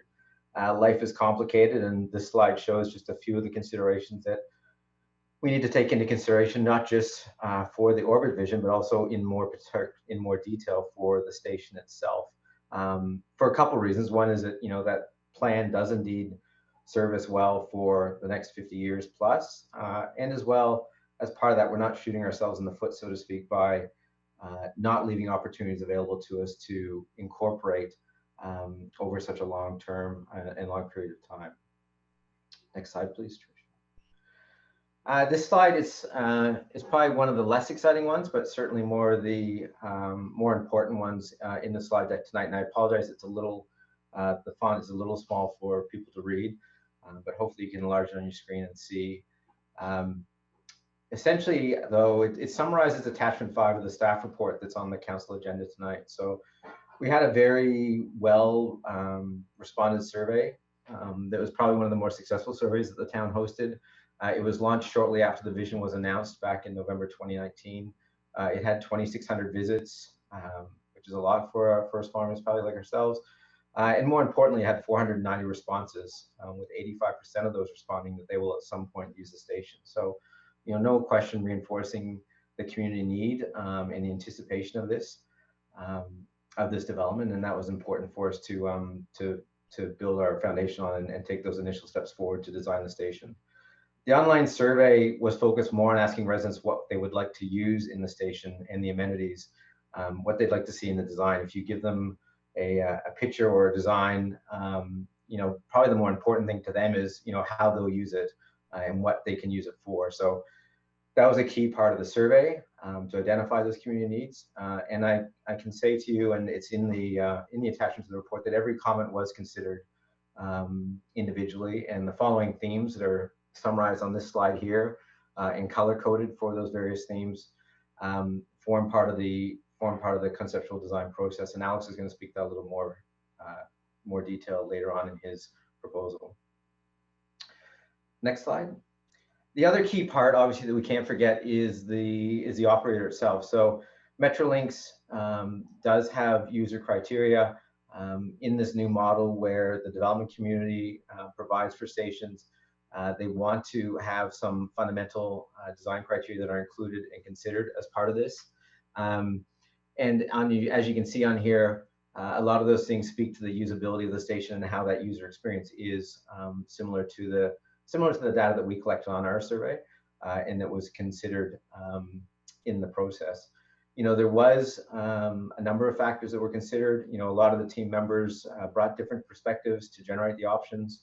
And what's not shown here tonight is the other comments that were received through various consultations during this process, such as our agency partners as Metrolinx and our ministry partners at the province as well, and of course the County of Simcoe. So this result and concept being presented tonight is one that's been discussed at length to ensure that there's no surprise to moving forward. Next slide, please, Trish. And again, we're seeing on here the outcome. Again, there's an appendix in the staff report tonight that looks at the design considerations that were taken into account. So early on in the process, various experts put together a list of things that need to be considered as part of a station design process right at the beginning, so that some of those more fundamental pieces of the station and that have a significant impact on the usability of that station and the operation of that station were taken into consideration, and ensure that there's going to be support at key junctures in the subsequent approval process. Next slide. I'd be remiss if I didn't mention post-pandemic strategies and current pandemic ones for that matter. We haven't been living under a rock for the last 4 months, and major infrastructures are continuing to being advanced globally and certainly locally as well. Knowing that great cities over the course of history have responded and continue to grow and get more resilient as you get tested during situations like this. In a way, the Orbit vision was already rethinking better ways to grow and to make Innisfil a more cohesive and resilient community, which is great. It reinforces a lot of those design concepts that we're thinking. At the same time, though, as you can imagine, the close proximity to your neighbor isn't what it used to be these days, and the perceived risk associated with more people living in a tighter space. But based on recent studies that are being done, particularly in the US, and the most recent one looked at 900 communities, the reality is that walkable communities that are more dense are better physically and socially connected, are more resilient. So what they're actually seeing south of the border, which is a pretty good test these days, are actually lower infection rates and lower death rates in higher density scenarios, just because of those physical, social, and emotional connections that we've been promoting for some time and that are forming a key part of that Orbit vision. So the evidence suggests we should still be focusing on the mix of uses, the 20-minute walkability factor, and reducing vehicle usage. It may not be happening tomorrow, but over the long term, as history suggests, great cities go through trying times and continue to provide a very important function. And that's certainly things that Orbit want to accomplish and include in its design. At the same time, building on those smarter growth principles of the pandemic or making us more resilient are the little things that can be done in the design itself. So, the more obvious things that might come to mind, or less obvious depending on how you look at it, but looking at pedestrian circulation, looking at wider paths, looking at more open areas that have multiple functions, as we tend to be using those more and more these days. Next slide, Trish. And finally, my last slide looks at the station design principles that were established, through things like the community strategic plan, the master plan, the official plan, and those broader paradigm shifts that I mentioned as a result of the pandemic and most recently having greater inclusivity. So, embedding those earlier on in the process and having those principles as part of the station concept was very important. The four that have been landed on that support the vision being shown tonight are sustainability, placemaking and culture, technology, and economics. So those are the four underpinnings. Under each one of those are a variety of factors you can imagine. The sustainability piece speaks to everything from building design to environment to stormwater. Placemaking and culture certainly looks at the value of culture and those things that we like to do to increase those emotional connections and create sense of place in the community. Technology, again, hoping to solve some of those sticky problems through technology and to better connect people. And we have a working group actively working on that front and certainly external help as well. And then finally, the economics. So again, an all-encompassing principle that has many facets to it, including everything from affordable and attainable housing, which is a key piece of this project, to the station financing itself. So these are the principles that we are working towards. We've applied them for the purposes of the station concept that's being presented tonight, and at the same time we're still building on them as well. So as you know through the report, and as I mentioned, there is a much larger secondary plan process that will be required to implement the final vision of the station. Through these principles and the groups associated with them to help us navigate and make sure that we include them. We are looking at applying those through that secondary plan process and building on those facets that I talked about. So if there are certain elements that haven't been looked at that should be looked at, certainly that doesn't mean they're forgotten. It means that they will be included as part of that policy development process to make sure that Orbit is everything that it needs to be and everything that the community wants it to be. So I will pass over to Alex for the balance of the presentation, and he gets the funner part, as you see with the graphic of the spark plug on the landscape. Thank you. Thank you, Your Worship, members of council, and to the public tonight. Thank you, Mr. Kane, for the introduction. In 2017, Metrolinx and the province selected the location of 6th Line and the tracks as the future of transit in Canada. It's an extraordinary opportunity to build a future on a blank slate. And there's very few places in the world that have this kind of opportunity. And as ambitious a community as you are, this is yours. And so this is about ignition. This is about creating a new center for a community that doesn't necessarily have one, and turning infrastructure on its head in a certain way, like we did at Union Station, where we turned a station into a platform for culture, retail, business, and pride and safety. And in many places around the world, train stations exist in sort of far-flung places, and they're not places you visit. And this is an opportunity to change that. And it's all about inspiration. And so next slide. Infrastructure doesn't have to just be about conduits and roads. Infrastructure can be the brand of a place. It can be the thing that everybody thinks about rather than doesn't think about or is afraid of. And so in this case, the Ponte Vecchio in Italy and Florence is a bridge over the Arno, but it's our inspiration for the project for the train station because it's infrastructure, but it's more than infrastructure. It's restaurants, it's homes, it's transit, it's admiration of the natural surroundings, and it's something of a kind of brand and civic center. And in this case, we placed the GO train. Instead of the Arno, we've got a steel river, a river of steel. Next slide. The context of the Metrolinx station requirements are thorough. There are constraints, but there's also physical realities. There's a series of requirements that are stringent and intense. The idea is to meet those and exceed them while making the train station an amazing center to a new town and a place for everybody in the community to be proud of. So in the center, you see the train station to create a more urban, connected, occupied feeling to the 6th line, which will be widened. 500 parking spaces on grade, a bus loop and a car drop-off, as well as platforms on the north side of 6th line. All of this comes together to really feed the station, its traffic, make it efficient, but connect it to a broader network of residential and commercial development, which would hopefully also attract institutional as well as commercial interest to Innisfil, as was discussed earlier in the session today.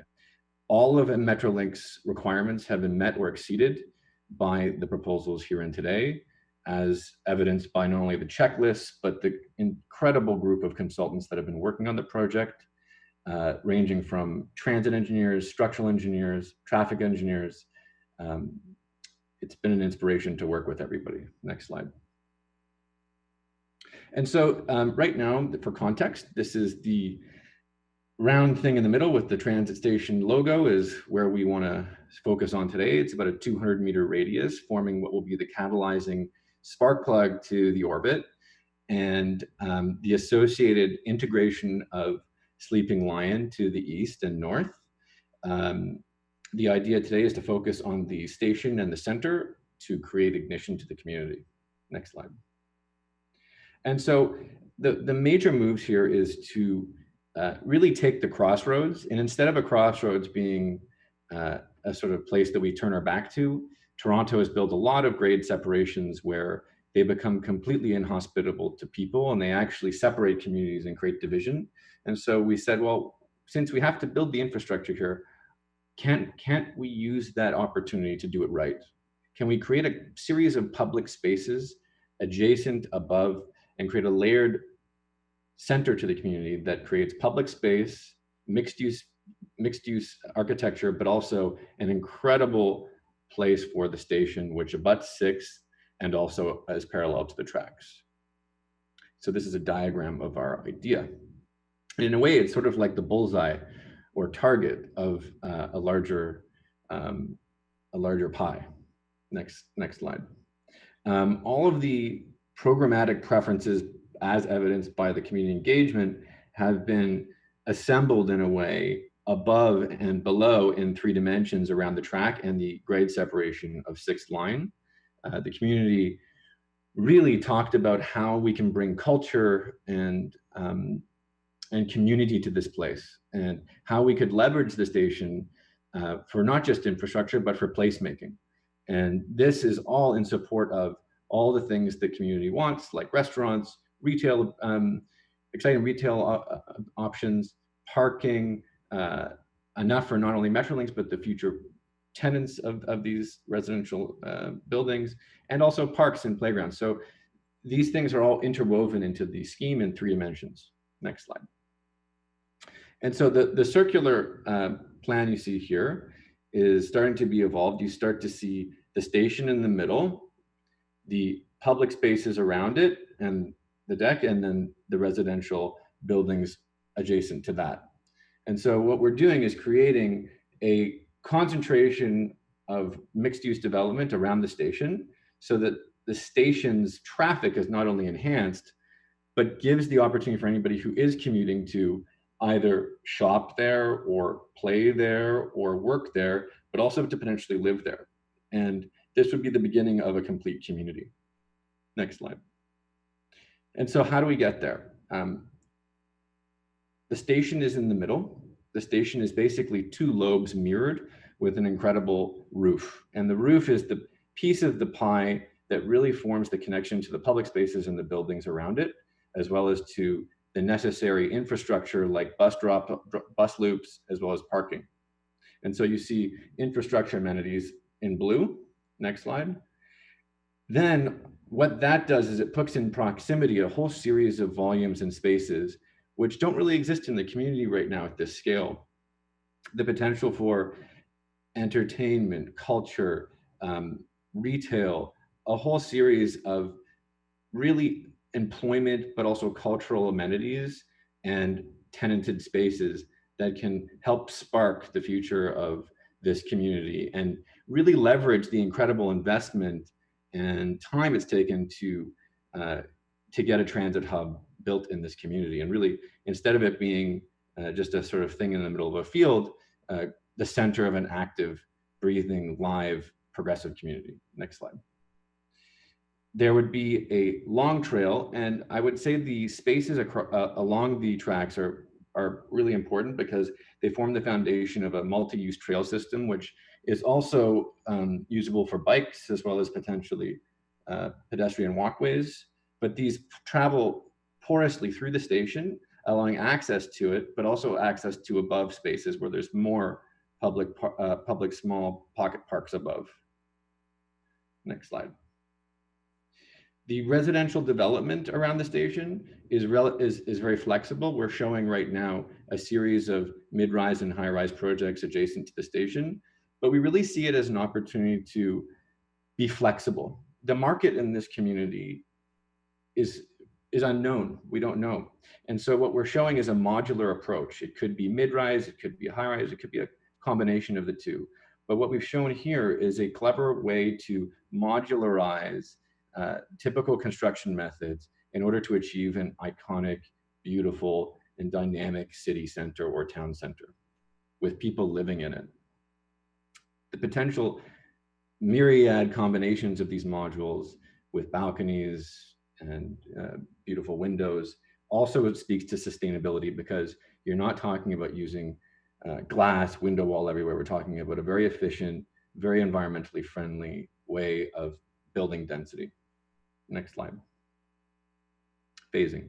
So phasing is sort of key to this because the entire community, the station, it costs money. So how to make it happen in a cost-effective, timed way is all about careful planning. So we have the station in the middle. We have the 6th line expansion, the bridge expansion. We have some decking between the station and the mixed-use blocks, which actually cover all sorts of infrastructure below. And then, of course, the mixed-use blocks on the outside. These form the target or center of the orbit. There would be a huge amount of potential parking underneath. In fact, the amount of parking that can be handled in 2 stories of underground parking not only would give a 1-to-1 ratio or close to it for the condo residents above, but would also satisfy Metrolink's 500 space requirements. So the amount of parking that can be covered in just the buildings on the north and potentially on the east is more than enough to not only handle the residents, but to offer even more for the Metrolink's requirements. Next slide. So you would start with the station, and then along with the station, you would build a part of the residential. The east or the west, in this case, the west being shown first, and then the east, and then the south, east, and then the southwest. The configuration of the decks on the south is still to be considered, but this is a postulation of how the kind of phasing could work that would make sense to achieve the kind of ignition we're trying to get with our spark plug. Next slide.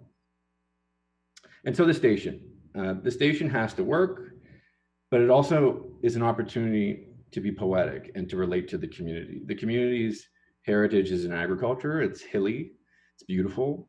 And we thought, well, if we're creating public space above and trying to also hide the trains a little bit, why don't we look at these hills, at these beautiful landscapes, and bring that into our scheme? And so the roof of the station is contemplated as a kind of hill, an occupiable hill, and a beautiful place for people to hang out in the summer, but also something beautiful to see in the winter. In general, architecture has the possibility of being poetic, but poetry can't be architecture. But in this case, I think a station can be quite poetic. Next slide. And so the station really forms this hill in the middle of the target, adjacent to the 6th line. Next slide. And this is what it could look like. You have the station in the middle with grass and a sort of bleacher system swept along it, public parks, beautiful sculpted buildings around it, and really an amazing experience for transit, which is all possible with the new way of developing transit in Ontario. And this will be a kind of, I would say, litmus test and proof of the possibility of our ambition as a group of people and a society to build better infrastructure and better communities. Next slide. So this is looking south from the north. And you see on the right-hand side, you see the bus loop underneath, you see the trains in the middle, and then the car loop on the left. And then the community buildings on the south in the background. And the station itself looks out onto the tracks, and you could actually have little gatherings and stuff like this, assuming Metrolinx is okay with this, of course. But you know, the idea is that the roof of the station isn't just a roof. It's something more. And I like, in our architecture at Partisans, we think everything should do double duty. A roof shouldn't just be a roof. A wall shouldn't just be a wall. If you're going to invest in infrastructure, you're going to invest in architecture, why aren't things more dynamic? Why don't they do more than one thing? And in a world as complex as ours, I think it's important for all these kinds of elements to perform. And so performing one thing, having one trick isn't enough. You have to do more than one thing. So we see these things as being dynamic and achieving much more than what they are on their own together. Next slide. And underneath is even beautiful. You know, where the tracks come and where the platforms are, it's very porous. You see the two lobes of the station on either side. They're very simple extrusions, really.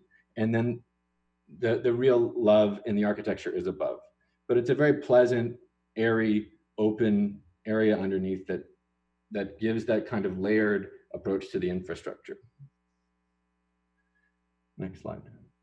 So how does this all work? Basically, what you have here is looking north. You have the rail lines in the middle and the platforms, sixth line to the south, to the bottom of the screen. And really what this is a proposal for how a layered use of program can be intermixed here so that the community can grow vertically. So you could have anchor retail, you could have an office lobby, you could have a residential lobby, you can have a cultural component on the east side, over here on the lower side of this. So this is the track level. And then you see the two little green lobes in the middle and how the station is really a part of a larger group of differentiated programmatic architectures and infrastructures, not just for transit, but for the community itself. And they're all interlinked, and there's shelter and safety. And it's really a dynamic way of handling the issue of comfort in a place like Canada, which gets quite, you know, sort of extreme weather conditions. So there's shelter.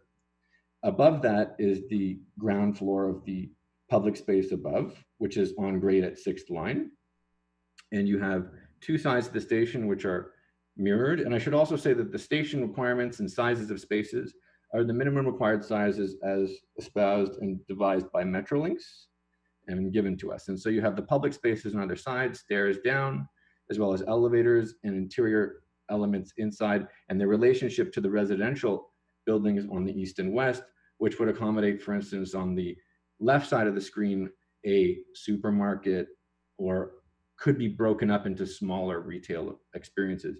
There was a lot of emphasis on independent retail, but also shopping. And so this is really just the beginning, and it can be broken up in very creative ways so that independent retailers as well as larger retailers could work together.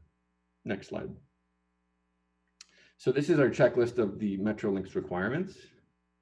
Everything from platform access, elevators, sizes of rooms, bike shelters, you name it, it goes through a very exhaustive list and then some in a large document. And our entire consultant team as well as design team referred to this the entire time. Next slide. So a little blow up. Down on the track level, you've got the tracks in white, okay? And then you've got the platforms, and then you have the two sides of the station on either side. They're mirrored, they're almost identical. They have different programmatic layouts, but they're essentially the same footprint on either side of the tracks with lots of space. You see the path of the multi-purpose trail coming through and behind the stations and underneath sixth line.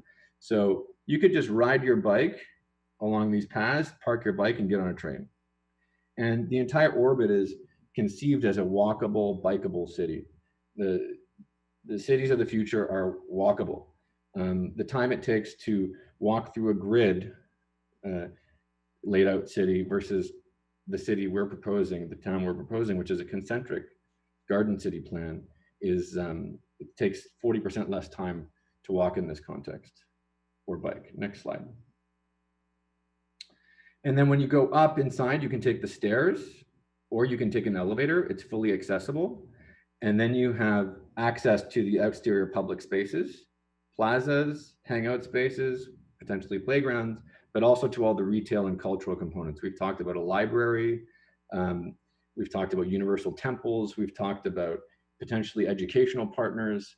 And I think that what the orbit vision and what the station vision does is allow Innisfil to say to the world, come and live and work here. And if you're a big business, come and build a headquarters here. Have your employees here. We can do it all. And we have a public transit system to serve you.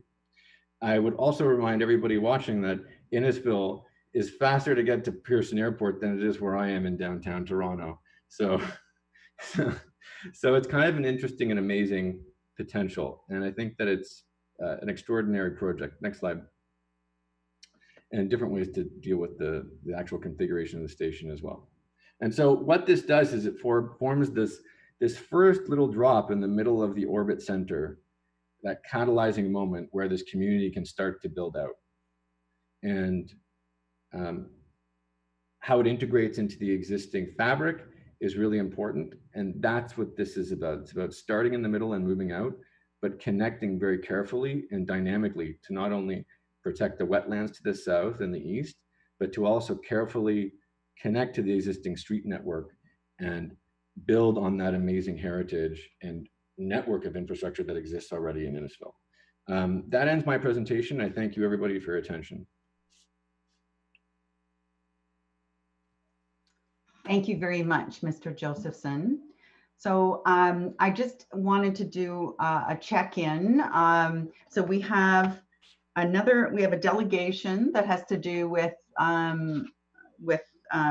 this presentation, and then we have a report that is going to be that we have a staff recommendation for. So Mr. Josephson, would you prefer questions from council now, or did you want to wait till the report? I don't know what your evening encompasses. This is an important project, so my evening is your evening, Your Worship. Mr. Kane, maybe you can tell me when you want to answer questions. Mr. Kane?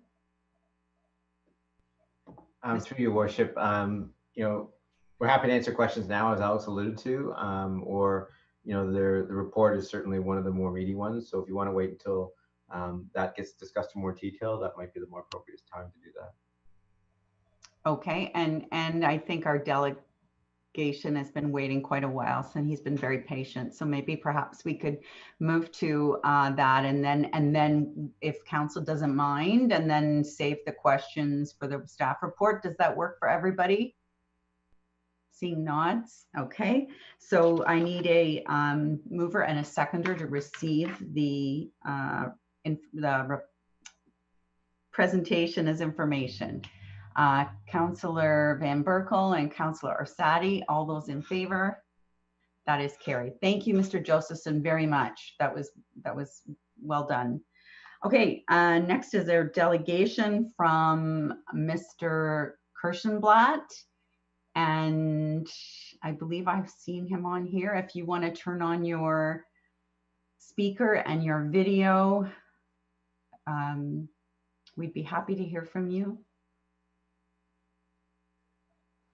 Well, I've unmuted my mic, but this video I haven't been given permission to start the video. Oh, okay.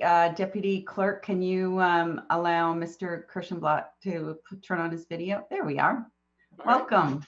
Good. Hi. Thank you for being here. So if you have 10 minutes, and we're looking forward to hearing from you.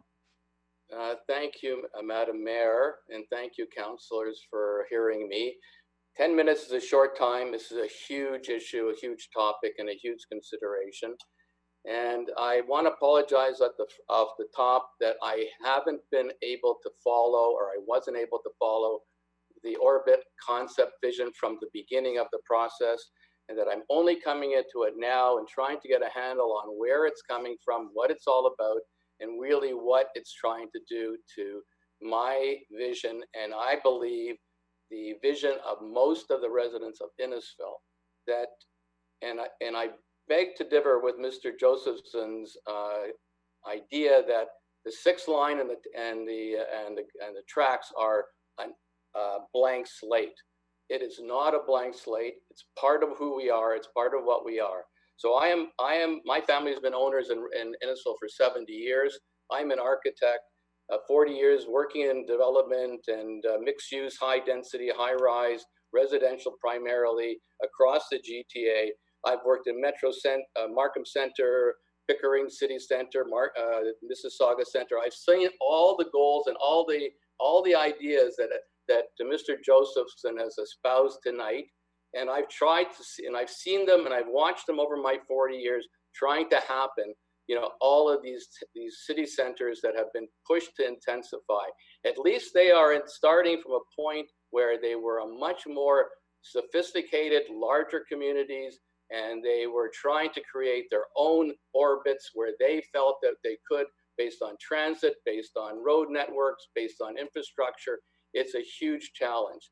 Why this town is trying to tackle this type of concept when all this town really is trying to do is secure a GO stop on the line that goes from Barrie to Toronto. It is going way beyond, I think, the official plan. It's the vision. If your official plan, let's just go back and talk about, and let me read from the official plan about what this place is. It says, I quote, "We will manage and plan our growth in a responsible and deliberate way that provides sustainable and timely infrastructure and maintains strong sense of community, rural character, a small town feel we value and cherish." The OP goes on to add preserve community character by maintaining a small town feel and the rural character of Innisfil's countryside. You know, Councillor, I think is Davidson, you know, was worried about density and traffic and things that are happening on Innisfil Beach Road. Innisfil Beach Road, that this official plan is designated as our prime main street where development should happen, where the concept of Main Street should occur. And I love what Tim Kaine is pushing for and has been looking after in all our best interests on Innisfil Beach Road. Why this orbit idea has to be so tied into the GO station happening is a setup and a trap. I don't believe that, and I've tried to talk to Mr. Cordellucci to understand that he really fully intends to spend the mega millions to pull off the design that we've seen tonight. Nobody's done it. Nobody wants to do it. It happens organically. It happens when there is demand and there is market and there's money to be put into these types of development. There is no economic sense in what is being proposed to so integrate a rail station, a minor stop on the Barrie to Toronto GO line at this location right now. The official plan, and Mr. Josephson totally ignores the reality of the current official plan that only designates a small portion of mixed use, high density, transit oriented design in the northeast corner of that quadrant. He is running all around it. His vision has to work only by all quadrants working, yet our official plan, your official plan, does not indicate any of this happening. We need to slow down this whole discussion, and we need to fully understand that this concept or the vision of the orbit is spreading out could really happen. So, you know, I had prepared notes. I sent in a letter. I was going to read it, but I think I feel better by just sort of going back and asking you all to reconsider, slow down the process, engage more active discussion with the community, make sure the community fully understands what's really happening.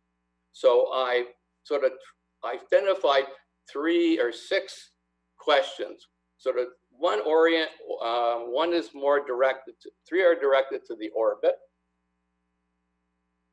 So I will read the questions and then I'll let you guys try to answer. If you want to ask me any questions, I'm more than happy to sit here all night and engage you, but I've got 10 minutes. So I want number 1 question regarding the orbit vision. Please confirm that it is this council's intent to grow this town from its now 37,000 people to 150,000 people, as stated by the mayor on the television show, The Agenda. Number 2, it is my belief that all lands west of the tracks and south of the 6th line will require an official plan amendment to implement the orbit vision. If I'm correct, when will a formal recognized process under the Planning Act commence and this type of level of discussion stop? Please confirm all discussions, designs and studies have been initiated solely by the town, which I've been told, and funded by the town. Please confirm that no contributions have been received from the Tortel Group. I'm nervous about you all tying yourselves so tightly into one developer and beholding to one developer and getting the town and all of us beholding to this one developer to achieve a stop on this go line. So the station design, please confirm the station will not be built unless it is fully funded by a private developer under Metrolinx's transit-oriented community program.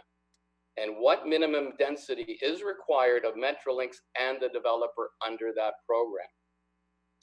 One of the recommendations of the council is to advance the detailed design and construction of the orbit station. Has there been schematic and conceptual designs? And if these are the ones that were presented by Mr. Josephson, then I guess that question has answered. And, you know, presented to the public that has been approved by Metrolinx. So I don't know that Metrolinx has seen any of this. I've reached out to them. They haven't committed and shown me anything that they've seen or have agreed to. Will the station be designed be subject to site plan approval? And for everybody that's listening in on this, site plan approval, so the way I see it and what I've been told is the orbit station, the GO station is in the OP. It may, I believe that it's maybe in the zoning, I don't know if there's a zoning bylaw, but the high density transit oriented design that has been approved in the OP, I don't know that there's a zoning bylaw that accompanies it, that's not a public process. I don't know that the site plan approval process that all buildings and things that have to go through don't have to be public, but they should be public. All of this should be within the public because this is a major commitment of this town and all its residents to this concept. And it's going a little bit too far for me. So I'd like to hear how this process, is this the right process? Are we committing this town to something that we will regret forever? And are we changing the character and nature of my rural countryside and the beautiful farmers' fields that exist on the east side or the west side of the tracks that are not in this official plan, almost brand new official plan today? So I'd love to hear the answers to those questions. I'm happy to answer questions. I've offered my experience and my expertise to the town at no cost. I've been engaged. I appreciate the meetings I've had with Councillor Mayor Dolan, and I've spoken to Councillor Van Berkel. I've spoken to Tim Kane extensively. I'm getting into this, and I'm asking my own questions. I put a call into the Mayor of Barrie. He didn't return my call. I called the Mark Akins at the county, did not return my call. I even called Mr. Cortellucci to really understand and do my own due diligence about where is all of this orbit idea coming from, when really I believe the town is only looking for a GO station. And then the other thing to consider is why is it here? Any kind of high density node around the station will totally wipe out Main Street in Innisfil. Councillor Davidson is worried about the density and the amount of people in Innisfil Beach Park. Where is all of that thinking happening here? Where is all these 150,000 people going to do and live, and how are they going to live, and why are they here?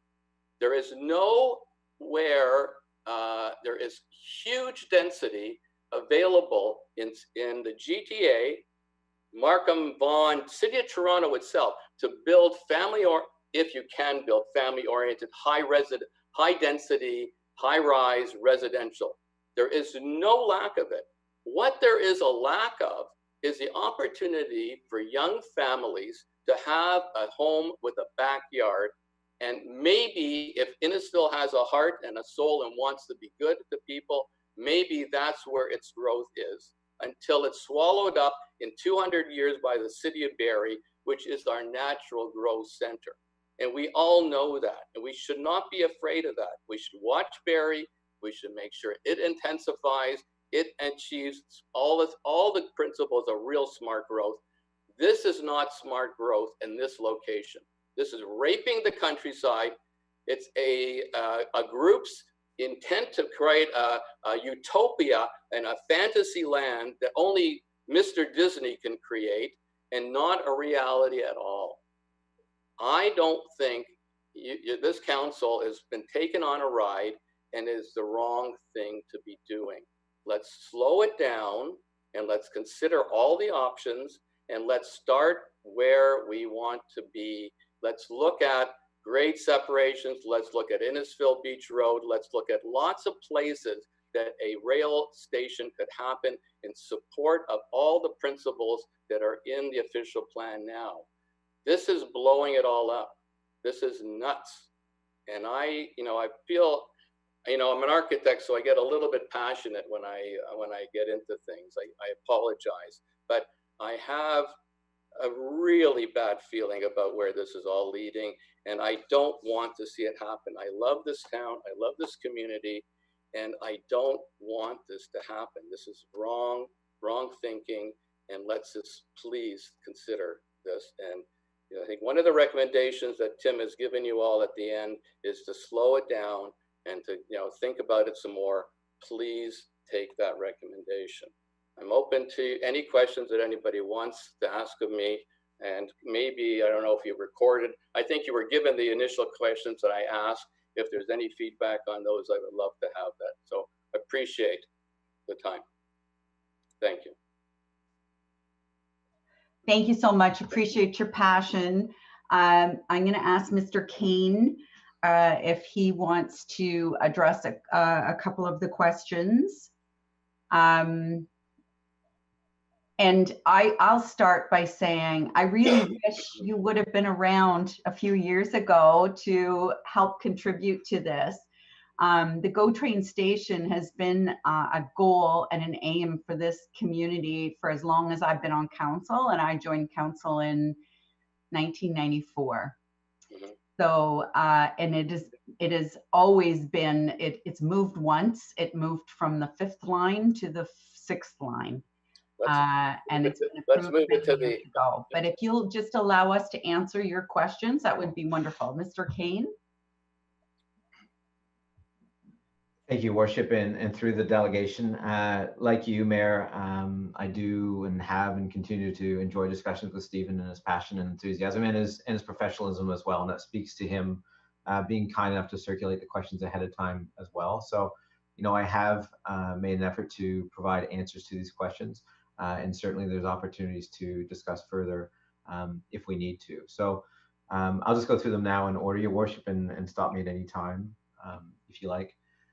So the first question was, please confirm that this council's intent to grow this town from it's now 37,000 people to 150,000 as stated by the mayor on the television show The Agenda. So I can't speak on behalf of council, but I certainly live with the decisions they make. And yes, over the longer term, we are looking past 37,000 people. The town is going to grow and grow and grow, as we've seen, you know, across several generations in the GTA, to other municipalities that were mentioned tonight, like the Markhams and the Mississaugas, and even to the city of Barrie to the north of us that, you know, dare I date myself, that when I was a kid, probably was about the size of Innisfil. It is currently at a population of 150,000. So we're not looking at 20 years, we're looking over the longer term, and that looking towards the longer term has been reflected by council taking a proactive step, you know, based on community feedback.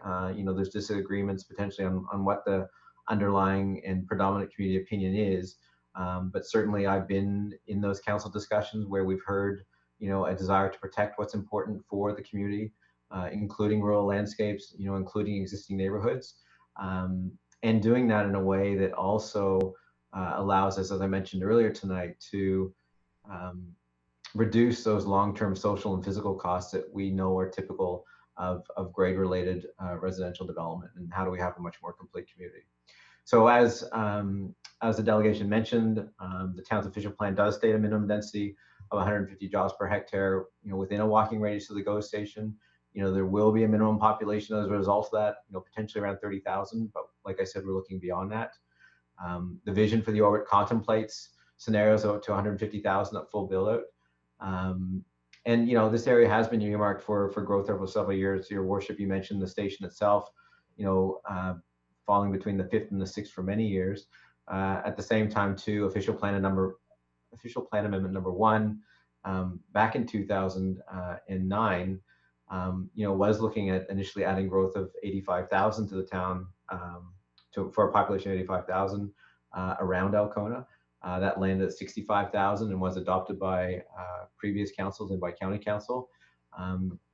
So this area, you know, has been earmarked for growth and is a primary settlement area within the growth plan of the province. Is there any questions about that before I move on to the next question? No, just roll through them if you don't mind, Tim. Sure. The second question is my belief that all the lands west of the tracks and south of the 6th line will require an official plan amendment to implement the orbit vision.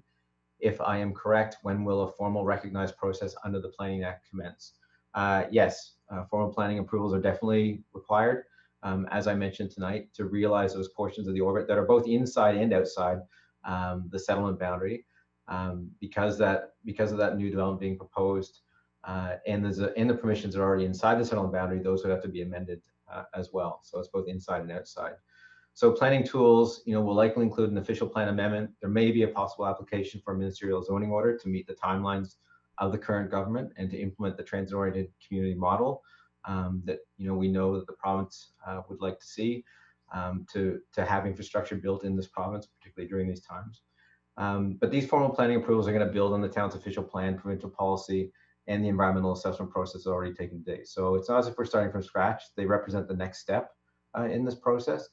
And certainly each one of those steps in that process is going to have significant public consultation. And, you know, we're getting a taste tonight for the community interest in this. This is by no means a small project. You know, it's not one that's going to get swept under the carpet, and not one that we want to sweep under the carpet. You know, it is front and center, and is one that we're identifying with as a community. And for that reason, it's important for the community to provide feedback through that process. The third question, please confirm that all discussions, designs, and studies have been initiated solely by the town and funded by the town. Please confirm that no contributions have been received from the Cortel Group. So the cost to prepare the orbit vision, that was the first step in this process that culminated in November 2019 report. That was solely funded by the town and was in the town's capital budget to do that. Cortel didn't contribute to those costs. It was important that the town establish the vision, knowing that a transit-oriented community, you know, was being put forward by the province, and knowing that the community, you know, wanted and needed a station. So how do we attach a vision that we would like to see, and something that we can work towards through a planning process to get to that point? The costs associated with the station design process are being shared by the town and the developer, and these will be enshrined in a joint consultant agreement that's referred to in the staff report under the financial consideration section. So there is a joint sharing of experts and fees to help make this a more efficient process for everybody, and that will be enshrined in an agreement. With respect to one of the comments about, you know, why this developer, the reality is the developer owns all the lands around the first stage of that rail station. So because Cortel, because the station was moved, it happened to land in an area of land that is owned by the developer. And yes, it looks like a monopoly, but at the end of the day, there are other builders that will be invited in this development process as well. So, it does have an advantage in terms of, when there is an alignment around a vision, it makes it much easier, obviously, to make those infrastructure investments. And there's a broader landowner group in the orbit as well that's also mentioned in the report that, will be through things like front-ending and through developer agreements and landowner groups will be engaged to collectively contribute towards the infrastructure for this station. With respect to the next question and station design, please confirm that the station will not be built unless it's fully funded by a private developer under Metrolinx's transit-oriented community program. What minimum density is required of Metrolinx and the developer? So yes, the project is proceeding under the transit-oriented community program, whereby the development community funds the construction of the GO station and associated infrastructure. Again, in the financial section of the report, we do mention that additional monies may be pursued under federal and provincial programs through grants, to tap into infrastructure funding that is being rolled out across the country right now and globally for that matter. There's no reason why we shouldn't try to tap into that. In addition, and just to be clear as well, that if community facilities are going to form part of the final design and be an integral part of this project, there will be municipal contributions, most likely funded from development charges that will result and contribute to that design. So you may see a situation whereby municipal money, primarily generated through development charges, would be directed towards components of the station and that surrounding area to provide for those community uses. But these funds would be allocated through the public capital budgeting process, like all our other capital projects for that matter. In terms of the minimum density required, the growth plan identifies the minimum density of 150 people and jobs per hectare around GO stations in the Greater Golden Horseshoe and in priority transit corridors. The town has adopted these densities proactively in its official plan. We're not quite sure, why there should be different minimum densities if you're in Aurora or in Barrie, but looking proactively and looking at the long-term vision like we are trying to do, we were proactive and adopted a density that was reflected in that growth plan. And the idea is to support those planning principles of concentrating growth for transit supportive densities and transit-oriented communities. So, a lot of those things that are being feared of being lost, are in fact being addressed head on by growing more effectively in a much more dense situation in this particular site. The density is a minimum density, so additional density, as Alex alluded to in his presentation, may be added to the project area, to support the economics of the infrastructure investments that I mentioned and more sustainable growth over the longer term. Second last question, one of the recommendations to council is to advance the detailed design and construction of the orbit station. Has there been a schematic or conceptual design presented to the public that has been approved by Metrolinx? So I think the delegate himself mentioned that part of this was answered, and I can just add to that Metrolinx has not approved any designs, conceptual or otherwise, for the station. Early conceptual designs and options, formed part of the public council workshop in May 2020. And obviously, Metrolinx was party to those designs and looked at them as they were going through, but they have not formally endorsed any of them at this point in time. As Alex said, we are walking hand in hand with their operational requirements through this process to minimize those surprises. And certainly those concepts, or that station concept as it goes through detailed design, is going to have that check and balance with Metrolinx as the operator to ensure that it functions as it's required to do in the short term and the long term. The purpose of tonight's council meeting is to endorse the station concept to guide that detailed design process, as I mentioned, and the associated approvals with it.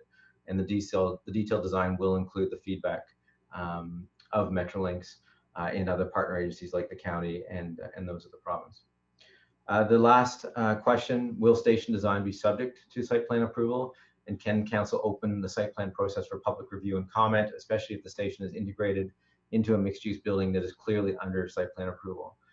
So just to be very clear, the station and the surrounding development will be subject to site plan approval, or site plan control as we call it. Council has the option through the site plan control bylaw to further open up this process to the public. At the moment in this process, under a normal site plan process, the public can review and comment the materials associated with those applications, and that certainly is something that we could do or could add or augment to this process as well. The site plan approval process also has a benefit too of, as I mentioned, including agency and town circulation to review it and to provide feedback that can be incorporated into that final site plan agreement and make those firm commitments that are going to be needed for something this complex and large. So those are the answers that I responded to with respect to the questions, Your Worship. And if there's any further questions, I'll be more than happy to answer them.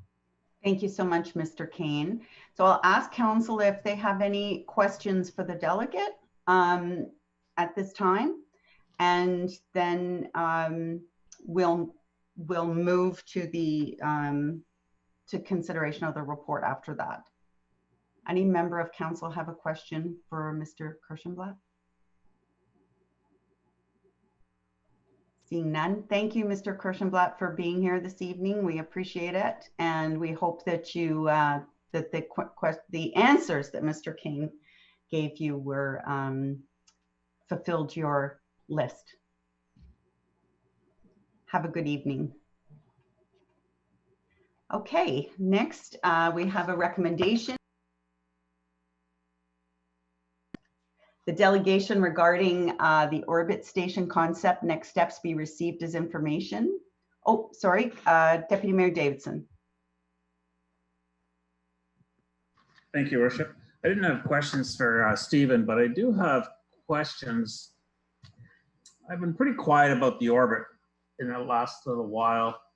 So Deputy Mayor, would you mind, because it's our next report, so if we can just close off the delegation and then close off the report. Okay, great. Okay, thank you. So a mover and a seconder that the delegation be received as information. Councillor Fowler and Councillor Ices, all those in favor? That is carried. Now we move to the staff report, DSR 099-20, orbit station concept design next steps. Thank you. Go ahead, Deputy Mayor. Thank you. We talked intensification, and just seeing the report that was put before us by the gentleman, I think it was Joe is his name, Alex, sorry. We talk about sustainability, and when the orbit was presented to us, it was presented to us so people, again, could afford a home or a condo or an apartment. And a lot of that was towards first-time buyers. And then when I read the report this week, I see that we're going to 2- and 3-bedroom units and larger units because of the COVID experience. So in one hand, we were going to build the orbit for first-time buyers. It's the only opportunity. They couldn't afford to buy a house with land, a garden, a backyard, a swimming pool. So society was moving in towards condos and apartments. We're heading with the orbit originally. Now we're doing larger units, which are second-time buyers or third-time buyers. They're not first-time buyers. So it's not sustainable to the younger population. So I'm concerned about that. And then further on in our report is the Places to Grow report, which we're dealing with down in here. It's 8.5 provincial growth plan. And what really scares me here in the provincial growth plan, and it would be on page 2 of 6, Innisfil was supposed to grow to about a population of 54,000 in our official plan. I heard Tim say 65, but I think I read 54.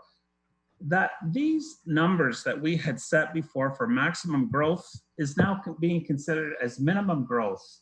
So that 54,000 or 65,000 is just a minimum number now. And that scares the hell out of me because all of a sudden, with the growth coming out of the GTA, we could explode. Here it is at 56,000 people. So, and this report goes to 2041. The orbit's going to 2051. And I'm going to say something I've thought hard about. During the election process, I never heard nothing about this orbit. It just happened to be one day we were all in council. Alex did a presentation about this orbit of circles and such. And I thought, where did this come from? And it's so different from what Innisfil, what we took in our training sessions of the pillars for building Innisfil. it's so far from what we are. We're going really, really futuristic. And we've got problems with servicing the 400 right now, which is a nightmare. We're losing jobs. We should be providing jobs first for Innisfil before housing. We haven't got the water treatment plant built, that figuring out how we're going to afford that one. And I'm just not ready to jump on board with this orbit concept because we don't have any final numbers on what this GO station is going to cost us. And I can't see a developer coming up with $100 million or $60 million to build a GO train station. And if you tell me it's going to be a $20 million GO train station, our Rosarno Center is $27 million. So you're not going to get this artist rendition that we're seeing. I mean, this artist rendition that we're seeing, that's probably a 40, 50, or $100 million building. So I'm just hesitant to move forward, like Stephen said, because we're getting artist renditions. We're not getting anything concrete, and we're not sticking to sustainability for first-time buyers. So, and I can't see a developer putting all this money into a GO station, 50 million for a station, and just putting up a 5-story building. He's not going to get his return on investment. He wants to go 20, 30 stories. So we've got we need to sort of, like he said, step back and take a look at this, because this orbit sounds exciting, but right now, I don't know if it's practical for Innisfil. So my questions are, we've forgotten about sustainability. What are we doing about that for first-time buyers? And again, have we looked at our official plan? Do we want to be 200,000? Do we want to be 181,000? According to these numbers, we're going to get hit hard. Thanks. Councillor Nickel. Hey, Your Worship, just procedurally, I don't remember hearing a mover or seconder to get this on the table to even debate it. That needs to be done. Of course it does. Could I have a mover and a seconder to put this on the table, please? Councillor Nickel and Councillor Waters. Okay, now we're back. And I won't make you repeat everything you said, I promise, Deputy Mayor. All right, other questions or comments? Councillor Waters. Yeah, during the presentation and in the images that we saw in the report, I remember reading something about a third rail, and in all the images I saw, there was only 2. So I just want to inquire about that. But I will broaden the Deputy Mayor's definition of sustainability. It's more than just affordability. It's basically density. It's green space. It's all those other things. So I don't think just because we've missed the affordability mark, and I'm not too sure they have, that the development isn't sustainable. And that's what I'll also disagree with our delegate, is that the idea of single family homes will chew up more agricultural space, and you'll see Innisfil disappear much faster than if we didn't take a look at more dense developments. So my question about the third rail is my question. Mr. Josephson, or, yeah, there you go. Thank you, Your Worship, and Councillor Waters. A lot of questions. So with respect to the third rail is in the middle. It's just shown as being, it's just shown green, so it's not clear. The third rail is in the middle, so it is there. And it's also part of the larger set of drawings that are part of the submission. With respect to affordability, families can't afford houses. Families can't afford houses in Toronto. Families can't afford houses in Barrie. So the province and the cities are all moving towards trying to build units for families. That being said, there's plenty of room for flexibility within these plans with respect to unit count. And I think that Mr. Kane could speak to how planning staff determine that. If the deputy mayor and the rest of council see that it's very important for single individuals to be able to buy units for the most part, then that can be part of the planning process. But a good mix is important. And also with respect to attractiveness, when I said in our presentation about larger units, what I mean is people not living in closets. So like if the average unit in Toronto is 500 square feet for a 1-bedroom, you know, in Innisfil, there's a completely different market and dynamic where those units can be larger. So when I say larger units, I mean larger in general, comparison to the market around it. So I think that with respect to how it's sustainable is a very important thing. And we have a sustainability working group, and it's been an incredible group of people involved in that. And that includes the chief building officials, it includes experts in sustainability, and everybody in the world knows that sprawl is the most unsustainable form of growth. The drain on city resources on typical single family detached sprawl is extraordinary, and the knock-on effects in decades to come are well documented by Nobel economists through down to others. So with respect to our vision in terms of a more intensified format of development, does it have to be as high rise as it is? Not necessarily, but certainly more sustainable in this current format than 200 square kilometers of Innisfil being developed in the traditional way. So I hope that that answers those questions. Thank you. And I just want to add as well, this didn't just come out of the blue. Do you remember the strategic planning session, the very first one we went to with, I can't remember his name. He's from Strategy Corp. I think maybe you weren't able to attend one of those. I think that might have been the issue, Deputy Mayor, but you know, we developed this through that, and also through the official plan, knowing that a GO train station, nobody's going to build a GO train station that hasn't got the density. Like transit orientated stations are the only way they're going to be built now. They're not building platforms in the middle of single detached homes. Other questions or comments? Councillor Van Berkel. Thank you, Your Worship. I've got a problem because so far, all we've seen is sketches, renderings, and, you know, concepts. I don't know what they're going to build there. I mean, you know, whether it's 10 stories or 20 stories, we haven't seen any of that. So it's hard to comment on what they're going to build and whether it'll be sustainable or not.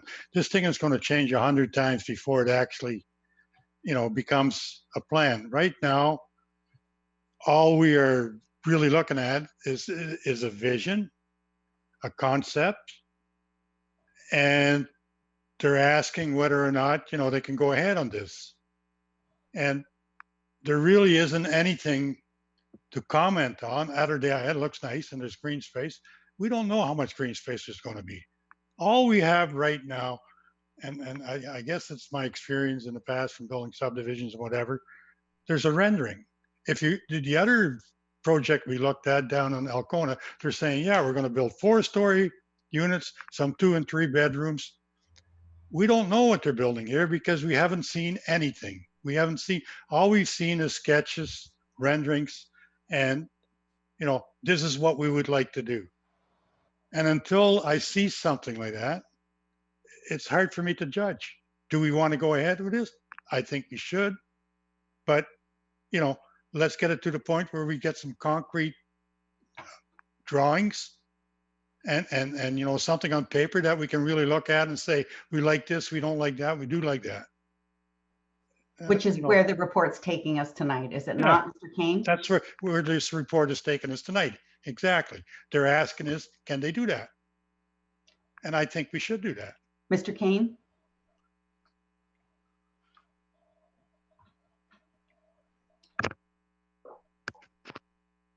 You're muted, Tim. Thank you, Mr. CAO.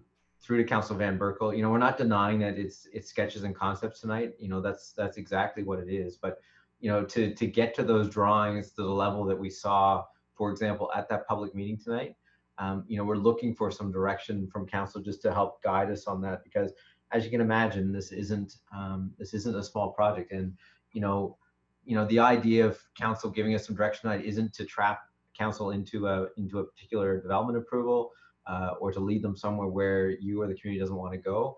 It's simply to give us, a stepping stone as we work towards that more detailed vision. So, by having some direction tonight, there's be more confidence in the design team group, both at the town with the expert team, that we are taking a step in the right direction, and that will allow us to spend the money and the time to come up with more detailed drawings that this council will ultimately see. Thank you. I saw a couple of more requests. Councillor Follow up, Your Worship. Oh, go ahead, Councillor Van Berkel. Yeah, and I agree with Mr. Kane totally. And I said that's what they're asking for tonight. We're not building anything right now. They're asking whether they can go ahead and look at this and come up with something more concrete than what they have. And I think they should do that. Thank you, Councillor Sadi. Thank you. Yes, I think Councillor Van Berkel has an advantage over us with being in the building industry, because it's a lot to take in. And so there's a couple things that I have just sort of as a question. So we talk in the report, it talks about the strategic action plan. And in this recommendation, it's asking council to direct staff to facilitate the advanced detailed design and construction. That makes me just a little bit hesitant. Maybe I need a little bit more understanding of that, because if this is just a preliminary design, I guess, are we doing a design before the province, Metrolinx, and the county looks at anything and gives us approval? So we're doing a preliminary design and then it's presented? What's going first here? We do the preliminary design, and then that design is then given to the province, Metrolinx, and the county to see what they say. And what if they say no? And the design does seem way out there. I'm going to age myself. It seems like a Jetsons sketch. So is it affordable? Is it an affordable design? It's nice to say, I'm going to build a house, but am I building one that's affordable for the town? So that's my other question. And who pays? So the agreement with, I get confused on this. This is where I need to sort of backtrack. We have opportunity for the agreement with the developer, the Cortel Group, to build the station. Is that just, what part of that is that? It's not everything. So is it just layer it down the piece of the onion, what they're covering and what the design is that staff is looking for council to approve to move forward? And if you can just explain to me the construction, council in the recommendation that council directs staff to facilitate their permissions to advance detailed design and construction. I'll just start with that. Thank you. Thank you, Mr. Rayner. Thank you, Worship, members of council. Thanks, Councillor Sadi, for putting that on the table, because I think there is some confusion, and by golly, if you're confused, you bet the public is confused. So please let us unpack it a little bit. That's why I turned on my video. I don't know planner speak, so I'm going to give it to you real basic. The real basic part about this is you're getting a sneak peek at something that isn't yours to approve. Full stop. Metrolinx approves the station. They're the ones who are going to give it a green light or not. What is fabulous is that the Cortel Group, along with the landowners group in the area, have engaged with us in a visioning session and a vision and a plan for what could be 100 years from now. That is unheard of in municipal planning. We often are presented with a plan by the developer, and we have very limited capacity to amend the plan. We do have site plan control, but those things are all designed around lowest common denominators, right? It's what's the minimum health and safety requirements for our community and whatever other official plan specific guidelines, you know, we put in place. But what we're doing here is actually not setting a minimum target. We're showing what could be possible. It's a very aspirational exercise, and one that we don't actually have a lot of legislative authority to play in. And so as council has heard from the beginning of this exercise, it's about trying, as a number of you have noted, to write our own destiny of growth. Stephen noted that it was inevitable that we'll be swallowed up by Barrie. I think council and many community members feel very strongly that that is not inevitable. We have seen what happens when we do nothing and we don't plan 50 years out. This is a 50-year plus vision, and it allows us to actually imagine all of the growth that the GTHA wants to throw our way, and we're going to stick it in one corner of Innisfil and preserve our agricultural and green spaces. That is something that Mississauga and Markham and Oakville would love to have thought of 40 years ago when Stephen started practicing architecture in Toronto. What we see now is many of those places looking to redesign and reimagine what a center core of their community could look like in a dense environment.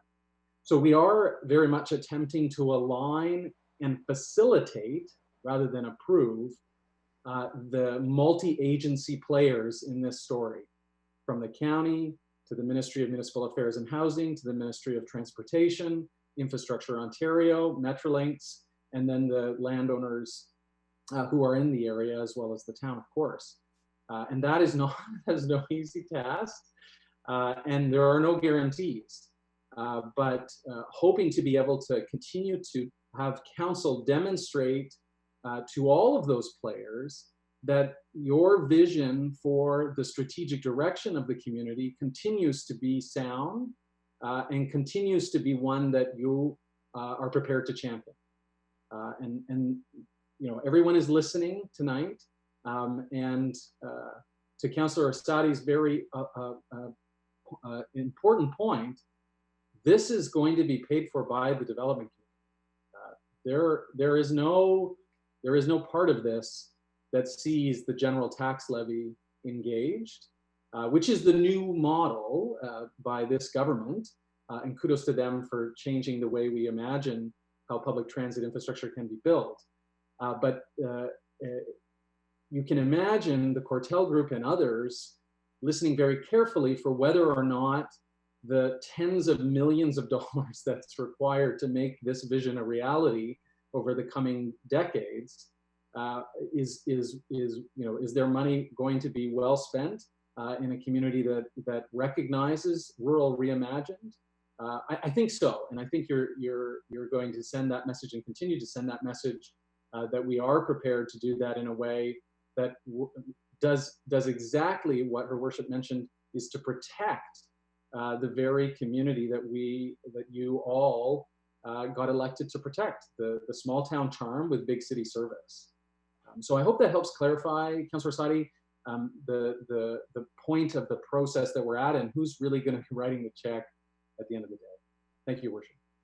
Thank you. You know what I think would help, Jason, is maybe that whole timeline, right? About, yes, we got a GO train station approved when I think it was Minister Del Duca was the minister. And yes, it was in our official plan. And yes, the proposed density has always been, it is in the text. It's Mr. Kirschenblatt is right. It is not, it's only 1/4 of it is in the mapping, but the text, I forget what section it was, section 9 something. It talks about major transit density around the GO train station. So we were going to get a GO train station. That the province was building, right? And it was going to be, it was in the bundle with 5 other GO train stations, and they were all going to look exactly the same. And we said, can we have, you know, 2 entrances and 2 exits? No. Can we have? No. So, but they were building it. The province was building it. Then, if you remember, we got the staff report that said the province has changed their policy now, and they're selling the air rights, and they're allowing development, denser development around them, and that the developer would be required to pay for the station. At that point, we started to think, then why are we just going to build a cookie cutter? Like, why would we do that? So that's when those talks started through the man from Strategy Corps and the strategic planning, and the fact that we wanted Innisfil. We wanted to decide how we wanted to grow. We didn't want growth to happen to us. If you think about all those places that were mentioned, Pickering and Markham, and like, you know, I'm sure they're lovely places, but that is not my vision of Innisfil. I do not want the entire municipality, subdivision after subdivision after subdivision. I want to be able to accept that growth and still have local food, and still have farmland, and still have our more traditional neighborhoods that we are known for. So that's kind of the concept, or where we came from, that concept. But maybe what we need, Mr. Rayner, is step 1, step 2, step 3, step 4, how we got here, because I think sometimes we get so mired in the details, we forget, you know, how we got to where we are. And then my only one other comment was when we met with Metrolinx once and talked about this concept, and they said how lucky we were that we had one major landowner as opposed to several, because they had many proposals for like this come to them. But there was 4 or 5 or 6 landowners that all had pieces, and inevitably nobody could agree. Nobody could get together, so they would fall apart. But those are my comments. And I'm sorry, were you finished, Councillor Orsatti?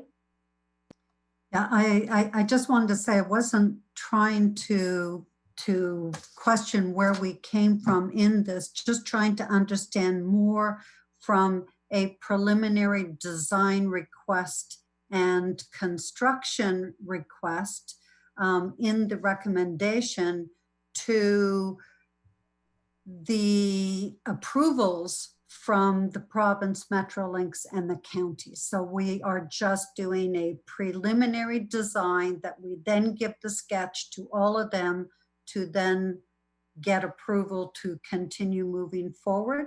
I'm just trying to understand that part of it. Through you, Your Worship. No, it's a great clarification question, Councillor Orsatti. So the language in that section is that Council directs staff to facilitate the necessary reviews and permissions to advance detailed design and construction. So the detailed design and construction is not done by the town. We don't pay for it. We don't approve it. What we are very pleased to be doing is participating in the working group that's putting that together. And Mr. Josephson referred to that consulting team that is working on that station design, which includes the center of mass. And that's where that gets a bit confusing, because it's not just the station, but in fact, the immediate vicinity of the station around the 200-meter mark, which includes the parking as well as the immediate residential. And you know, we have to, because this is such a long-term plan, the infrastructure that's being contemplated isn't just for the initial station, right? It's for much, much larger than that. But again, we're a participant in that process. We're not the ones coming up with the design. It's not a typical DC-funded capital project where we are the ones who are sort of driving the design, who tender for the construction.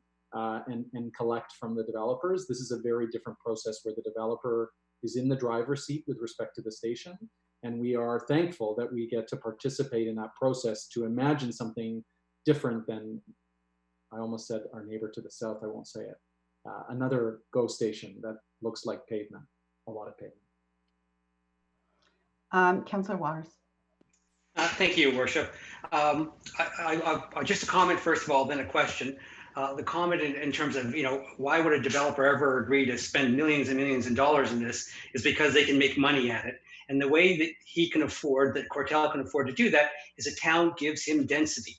That's the only way that he can make any sense economically of this development. So we give him density. He, in return, can afford to do these amenities like the GO station in terms of just as opposed just a parking lot, we're getting something a little nicer. So it's density and profits which will drive Cortel to the table in order to do that. There's lots of money because there's a lot more units to be sold. So that's just my comment. My question is on clarification around when is the best time to have your secondary plan around this development? Because, the way that our CAO and Tim have said it, we're kind of at the sidelines, we're listening, we have the privilege of participating, but the real teeth in terms of what's going to happen there is in the secondary design, or sorry, the secondary plan. And I keep on hearing about it, but it doesn't seem like it's going to be ready till next year. So my question is, shouldn't we already have the guidelines for the secondary plan for this development so that the plan has teeth and we can better direct the developer, as opposed to, I'm concerned that we're going to negotiate away all the things that we want to have even before we get the secondary plan done. So my question is, when should that be done, and should we already have it? Thank you. Thank you. Good question. Mr. King. It's through your worship to Councillor Waters. The secondary plan process, you're right, does provide the policy basis, for the area beyond the station. So as Mr. Rayner mentioned, the station itself, because it's infrastructure, because it's a public service facility, doesn't need formal planning approvals, that would be subjected to those normal planning policies. So the idea, what the focus has been on in the last 8 months, I can't believe it's been 8 months, but in the last 8 months since council endorsed the vision, was focusing on the station design to get that started, and allowing some key steps and some key concepts to be explored, so that could get started. And concurrently, while that station is under the detailed design process, the secondary plan and those policies beyond the station can catch up to that. So it's trying to accelerate the process by doing things concurrently. Ideally, the secondary plan would be in place first, but as I mentioned, if we're just looking at the station design, which is what we're looking at tonight, and that center of mass, as Jason mentioned, there is a benefit to looking at that process concurrently. So the next priority, after tonight, to be honest, the next priority becomes, when the station design team, hopefully gets the directions it needs following this meeting, the next step will be a similar and intensive process to jumpstart that secondary plan process to bring it aligned, so that we are making more informed decisions and having those policy teeth for the wider development. Thank you. Thank you. Other questions or comments? Deputy Mayor Davidson? I think it's been interesting questions and such. Going back to what Councillor Sadi was picking out, section 4 there, the recommendation to facilitate and design and construction start of the orbit station by 2022. Under the current condition of economic conditions of Ontario and Canada with COVID-19, I can't see a developer wanting to spend tens of millions of dollars on a GO station when the building industry might come to a stall. I mean, we're going through a huge economic upheaval here in Canada and around the world. But section 5 concerns me because it says here to negotiate, prepare the necessary legal agreements to implement the orbit vision and to design and construct the orbit station and center of mass. So it says that we're going to go ahead, we approve this recommendation. We're giving staff, the town solicitor, the go ahead to construct the orbit station. And I just don't think we really have enough information yet to go ahead and looking at the economic environment. I don't know, like if the developer, I haven't chatted with him in about a year or 6 months, but really is this the time to spend something elaborate, such an elaborate GO station to meet with our center of mass? I just think Section 5 gives too much power before we really know a lot, and actually some actual drawings of what the developer is preparing to build for our GO station. Not what the architect wants, but what the developer is prepared to pay out. I haven't seen those numbers yet, so I'm a little nervous. Mr. Rayner. Thank you, Worship, and through you to the Deputy Mayor. Number 4 in the resolution talks about facilitating design and construction of the orbit station by 2022. And so again, it's to work with Metrolinx on a very aggressive timeline and the developer and Tim and I have different views on this. We certainly want to begin the construction by 2022. He reminds me, I'd love to see us riding the train by then, but we'll see how it goes. So this is, again, just to work collaboratively with our partners. As I explained before, it's not our process. And then number 5 is about negotiating the various components that are orbiting, for lack of a better phrase, this particular project. So as you know, this developer is involved with us in discussions around a new interchange at the 6th line in the 400 with front-end financing possibilities. We are in discussions about the upgrade of the 6th line and what that would look like to be able to facilitate the traffic that might ultimately come to that area. We're in the process of expanding our wastewater plant, so there are discussions in there, including a pump station upgrade or a new pump station that's very significant for the area. Among a number of other components, which of course you've been briefed on in camera, that are a part of a negotiation related to this file. So happy to go in camera, Your Worship, members of council, and refresh your memories about Mobility Orbit Agreement number 1.0 and all of the various pieces that are related to this development and growth of this size and of this nature. But really all that number 5 does is give us authorization to proceed with the negotiation and discussions. It does not say, as you will note, that the mayor and clerk are authorized to execute such agreements. So council will continue to hold the reins on this one. And as Councillor Van Berkel noted, as we progress through this process, we'll be coming back to council for more discussion and more discussion with the public, of course. Is it council's wish to go in camera to re-review? Seeing no nods, I'm going to ask other questions and comments. Councillor Sadi. Thank you. I'm not saying no to the recommendations that are in here or to at a future date. I just think that this is a big ticket item. Our community needs an opportunity to be able to come on and ask questions because it's a large document and again. And I think that this should be, before we make a decision on this, just giving the community a chance to delegate, ask questions, and it should be just deferred to the next council meeting to give that time frame of 2 weeks for the community. I'm not saying that the community is going to pick it apart, but it's just that they have an opportunity to ask questions, delegate as well. Are you making a motion to defer to the next council meeting? Yes, I am. Do you have a seconder? I have Councillor Fowler. Okay, so now the discussion will be around the motion to defer. Mr. Rayner? Thank you, Worship, members of council. I certainly understand Councillor Sadi's point about engaging the community.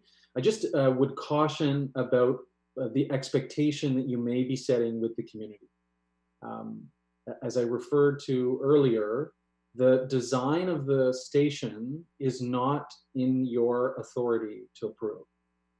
So if you open it up for discussion about the outstanding architecture that's been put before you tonight, there will be a misunderstanding from the public because that isn't open for discussion. We are interested in people's comments, of course, but I just think we've got to be really careful about the expectation we set with the community about what it is that they can contribute to and what they can participate in. As I think you all know, and I want to say this very carefully, processes that involve major regional rail infrastructure take years, not weeks. But it's really important to continue to move the process forward. And so a delay to the next council meeting, presumably is the suggestion. And that would be a month delay in the process. As you noted in the staff report, the expectation of all of the stakeholders, including the county, Metrolinx, MMAH, MTO, and the developer group, is to actually be moving forward to a September council meeting, which would see us move this project even further forward. If you defer to August, I suspect that there will be a number of consequences that may result in that September date being impossible. There are lockstep components and milestones that need to be met to move this forward. And so I just invite council to very carefully articulate what it is that you're deferring for and what it is that you are hoping to hear comments on. And so that we can provide that clarity to our communications team to put it on, get involved in whatever other processes that are involved, because it's not obviously the design of the station. Thank you, Worship. Thank you. And I just add to that we have homeowners in Sleeping Lion who bought there thinking they were going to be on a GO train station now. They were promised that GO train station when that subdivision was built. And what you're going to get, I think, when people really they're going to want specifics. They're going to want to know the same questions that you're asking tonight. Well, how many stories is it going to be? And what's it going to look like? And how many bedrooms are in the condos? And we don't know any of that. But the only other thing I would suggest too is keep in mind we've got a group that wants to get going. I'm quite certain that the Cortel group is watching this broadcast tonight and watching carefully about what council's direction is, and that we also want to make sure that we get this GO train station sooner rather than later. This isn't costing us anything at this point other than staff time to continue down that road to develop things further. And we certainly want to keep our partner. We want to be able to contribute to the design because we want it to be something that we can be proud of. Okay, Councillor Van Berkel. Thank you, Your Worship. And I'd have to agree with you. If we were paying for it and we were designing it and we have some say in it, I would say, okay, defer it and let the public get some public input. But we aren't designing it. We're not paying for it. And we're not going to have any chance to put input. So I can't see the reason for a delay on this. It doesn't matter what the public is going to say. Metrolinx is not going to listen to it. They're going to do, and neither is the developer, by the way. They're going to do what they want to do because they're paying for it. So I don't see, and you know what? It's just to move the project ahead. It's not, nothing is written in stone yet. That's when it comes up again. So I don't see a reason for delay. Councillor Nicol and Councillor Waters. Thank you, Worship. I agree with Councillor Van Berkel. To me, it feels like we've been dealing with this for, it seems like years now already. We've been seeing the concept and everybody else. Tonight's motion is just for the concept of the station to proceed to design and to look for construction by 2022. I believe previously we were looking at 2021, so we're already pushed back one full year on top of that. I see absolutely no reason to delay on this. This is providing controlled intensification. It's minimal impact to the existing community. And this will continue just to evolve in stages as it was brought to us. So this is just to get the concept of the station together. I can't see any reason, and I'm generally more cautious than anybody else for anything, but this is just to get the concept going. I think we really should get this on the road right now and get this thing rolling, and not 2 weeks or a month or whatever else is not going to matter. This has been public for many, many months. So, all I'm getting is positive reactions from it. It's not impacting anything else, and it's bringing the intensification right where we want it, and to a major mobility hub. So I'd hate to see council stall now after we've already been dealing with this for so long. So I hope that we continue on tonight. Thank you. Councillor Waters. I agree with both Councillor Van Berkel and Councillor Nicol on this. We're not paying for this. This is a developer-driven, Metrolinx-driven project, and we're not paying for anything. We're just trying to stay in the picture so that we have some sort of say in terms of that it's going to do what we want it to do down the road. So delaying this, what we're showing to the developer that we're getting cold feet, and that maybe we're not serious about this. And I don't think we should be, because we're not paying for it. We do. The community does want a GO station, and we want something that's better than what everyone else has. And this is going to give us something better down the road in terms of a sustainable community. It's the core of what's to come. And so I say delaying this just sets a whole bunch of doubt in everyone's mind, and you're only going to delay it by maybe another year, another 2 years, or maybe Metrolink pulls out completely and says, okay, you don't want the station. I think we need to just vote and get it done with and let everyone move on. Any other questions or comments on the motion to defer? Councillor Setti. I think that if this was in any other community where they hold their committee, the whole meetings in the week afterwards, this would be their normal procedure. I'm not looking at saying that we're getting cold feet, we want to delay, we want to pull away, because we're very fortunate to have a developer who wants to take this on. Mine is just the request to allow the public to be able to say, hey, this is great, or just clarification for their own point.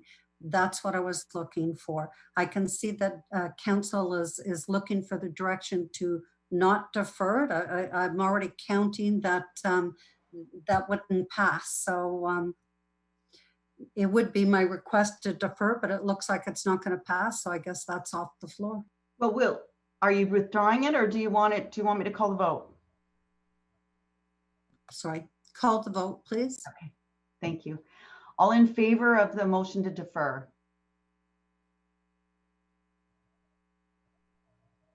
I'm seeing 2. That's defeated.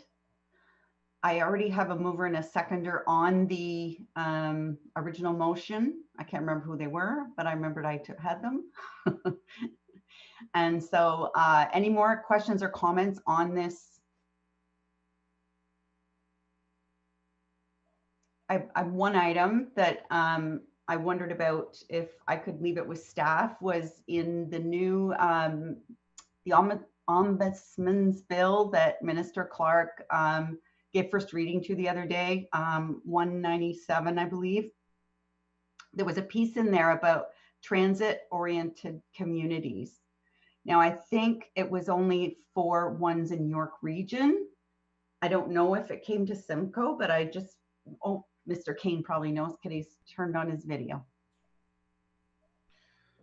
Yes, Your Worship. The announcement, the provincial announcement was referring to stations in the GTA. There was subsequent announcements about the community benefit charge, development charge. I'm not sure if it was part of that or another bill. I'm getting confused now. There's so many. It was part of the same one.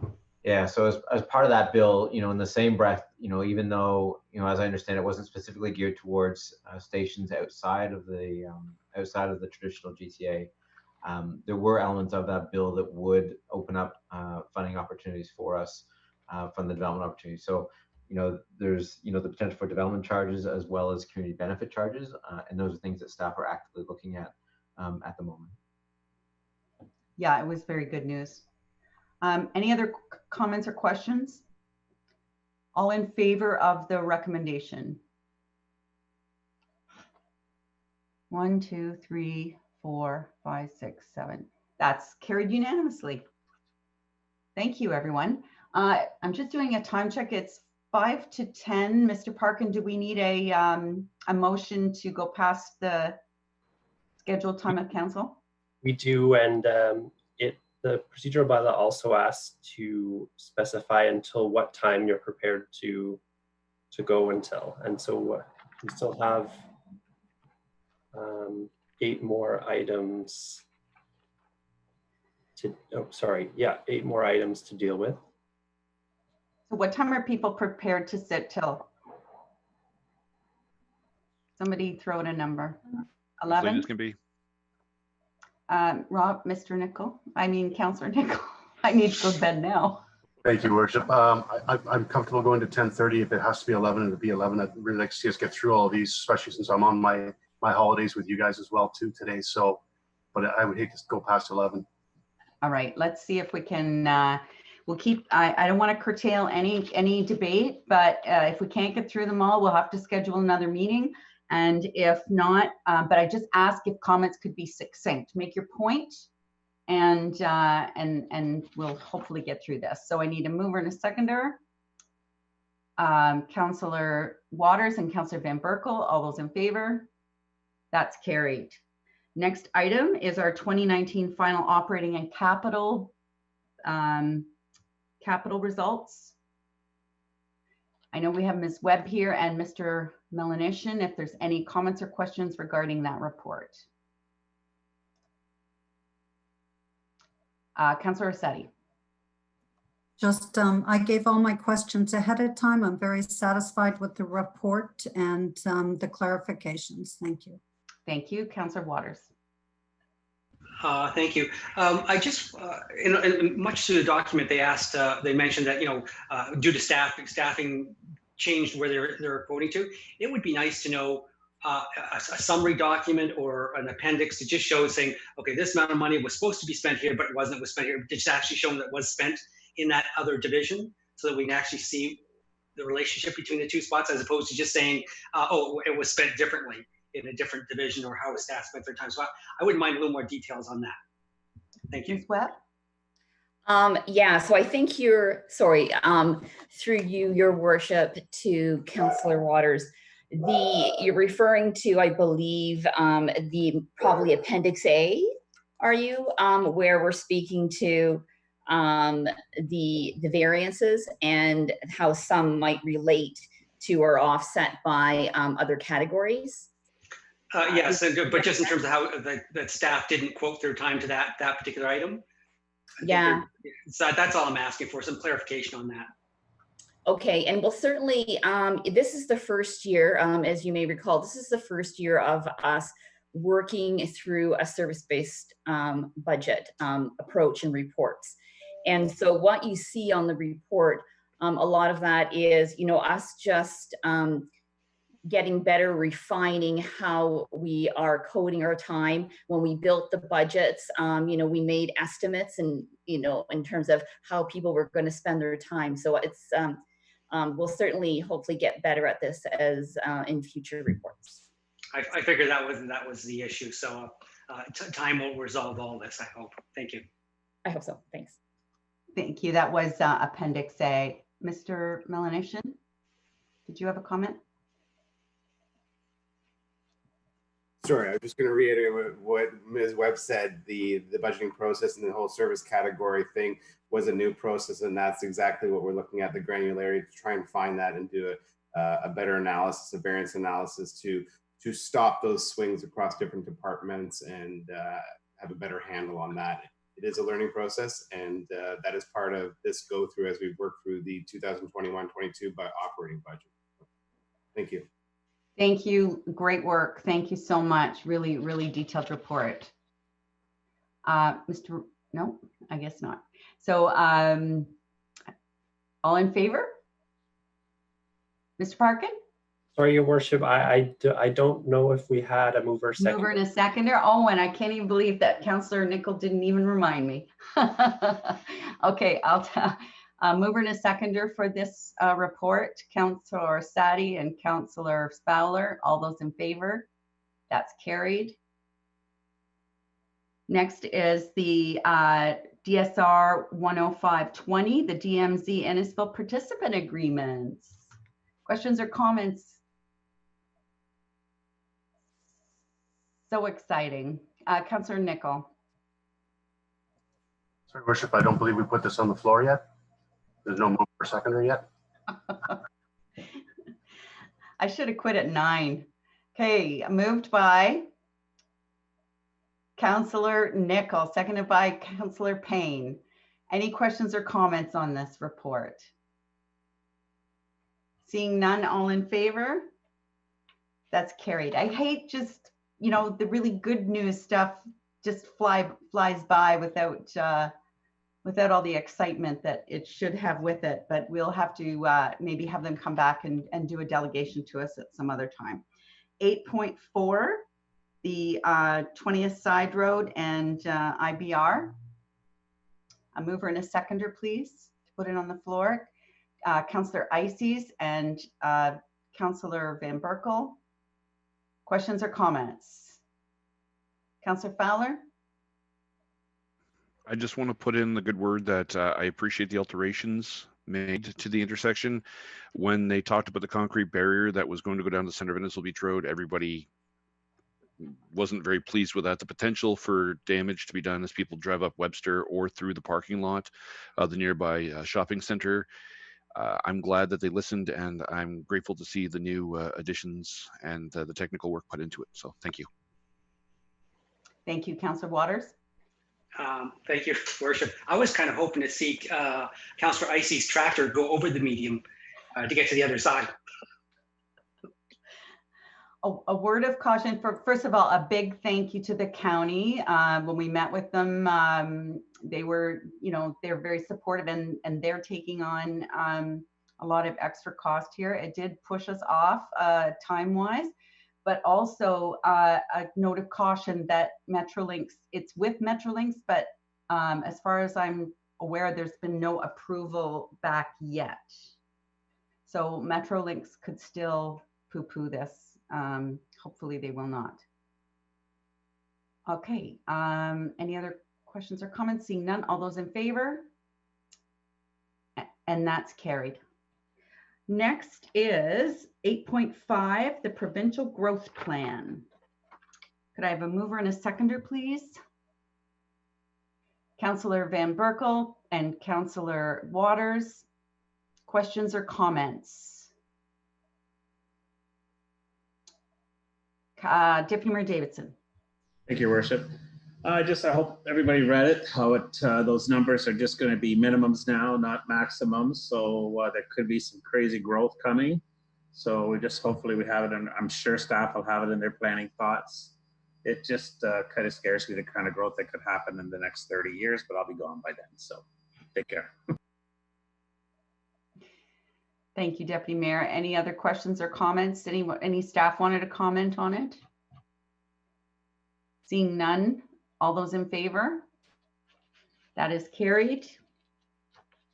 Next is the face coverings in public indoor spaces. Mr. Parkin. Thank you, Worship. We just got an updated instruction from the health unit this afternoon. And we just wanted to make one small tweak to the policy. So if clerks, if you could switch to the next slide, sorry. I've got that added wording in there. Sorry, back one slide. There we go.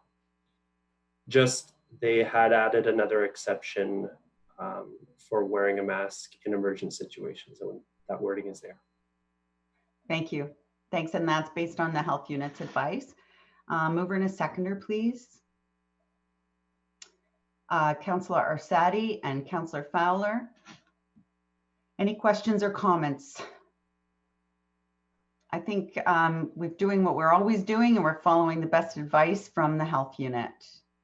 Councillor Arsadi? Just a comment from disability or accessibility. viewpoint is that people with hearing impairments have difficulty hearing when people are wearing masks. I wear hearing aids, so I find it very difficult because people are muffled, so you have to keep asking them to repeat themselves or speak louder. So I think we all need to have a little bit of patience in that when people don't hear us or understand, it may be because they have a hearing impairment. Thank you for that. Councillor Van Berkel. Thank you. I thought it was only me. Our hearing aids. Thank you. And I would also caution the public that, you know, we certainly don't have the resources to have bylaw running around after people who have chosen not to wear one, and that education is first, and we look for personal responsibility and people to care for one another and do the responsible thing when they can. So all in favor? Opposed? That is carried unanimously. 8.7 is the rec center change room flooring contract. Mover and a seconder. Councillor Ices and Deputy Mayor Davidson. Excuse me, any questions or comments on this item? Councillor Fowler? If I can get a clarification on the reimbursement, I understand that out of the original $138,000, $71,000 was spent. Now that they're being taken to task, are we looking at recouping the $71,234 already spent as extra work is being done? What is the current status of that? That is Mr. Inwood on the call? Oh, Ms. Jenkins, sorry.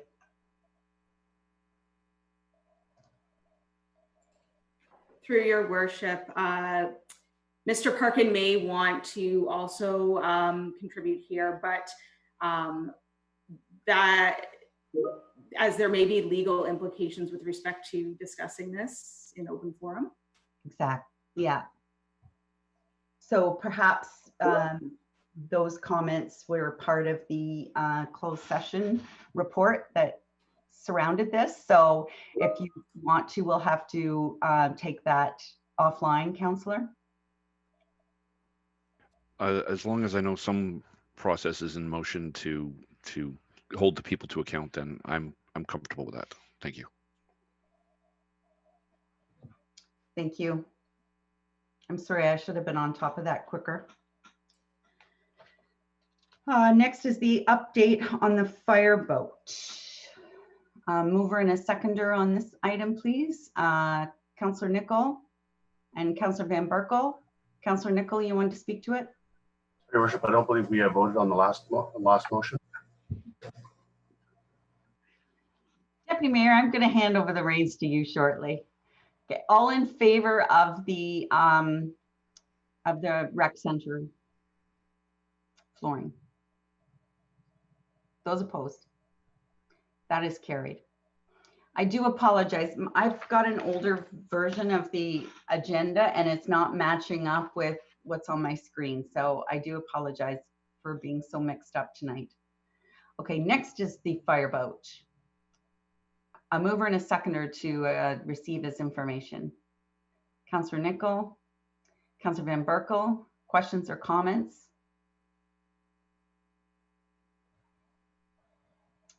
Wow, I'm surprised there wasn't a whole bunch of comments about that. Councillor Payne.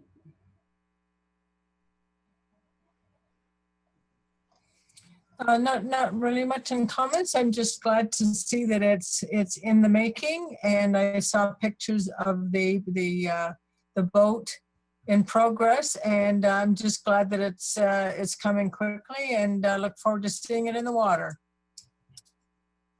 Thank you, and thank you, Chief, for putting an end to the conspiracy theories. Appreciate that. Any other comments or questions? Seeing none, all those in favor? Opposed? That's carried. And council meeting minutes dated June the 3rd and June the 24th, the recommendation for approval. Moved by Councillor Fowler, seconded by Councillor Payne. All those in favor? That's carried. Sorry, I should have asked any amendments to those or corrections needed. Seeing none, thank you. And next is the confirming bylaw. Moved by Councillor Van Berkel, seconded by Councillor Sadi. All those in favor? That is carried. Next is adjournment. I'll just quickly, did anybody have any quick announcements to make before we do the adjournment? Seeing none, thank you everybody for, again, staff, all of you. Turn your cameras on, say good night to us, and thank you for being here. It was a long night and appreciate all of your efforts. So now I need a mover to adjourn, and that would be Councillor Nichols, seconded by Councillor Fowler. All those in favor? That is carried. Thank you, thank you, thank you. And I'm sorry, I was a bit of a mess tonight. I'll try to do better at the next meeting. Maybe it's because I'm supposed to have July off. I don't know. Good night. Good night, everyone. Good night, everyone. Thanks. Good night. Stay safe.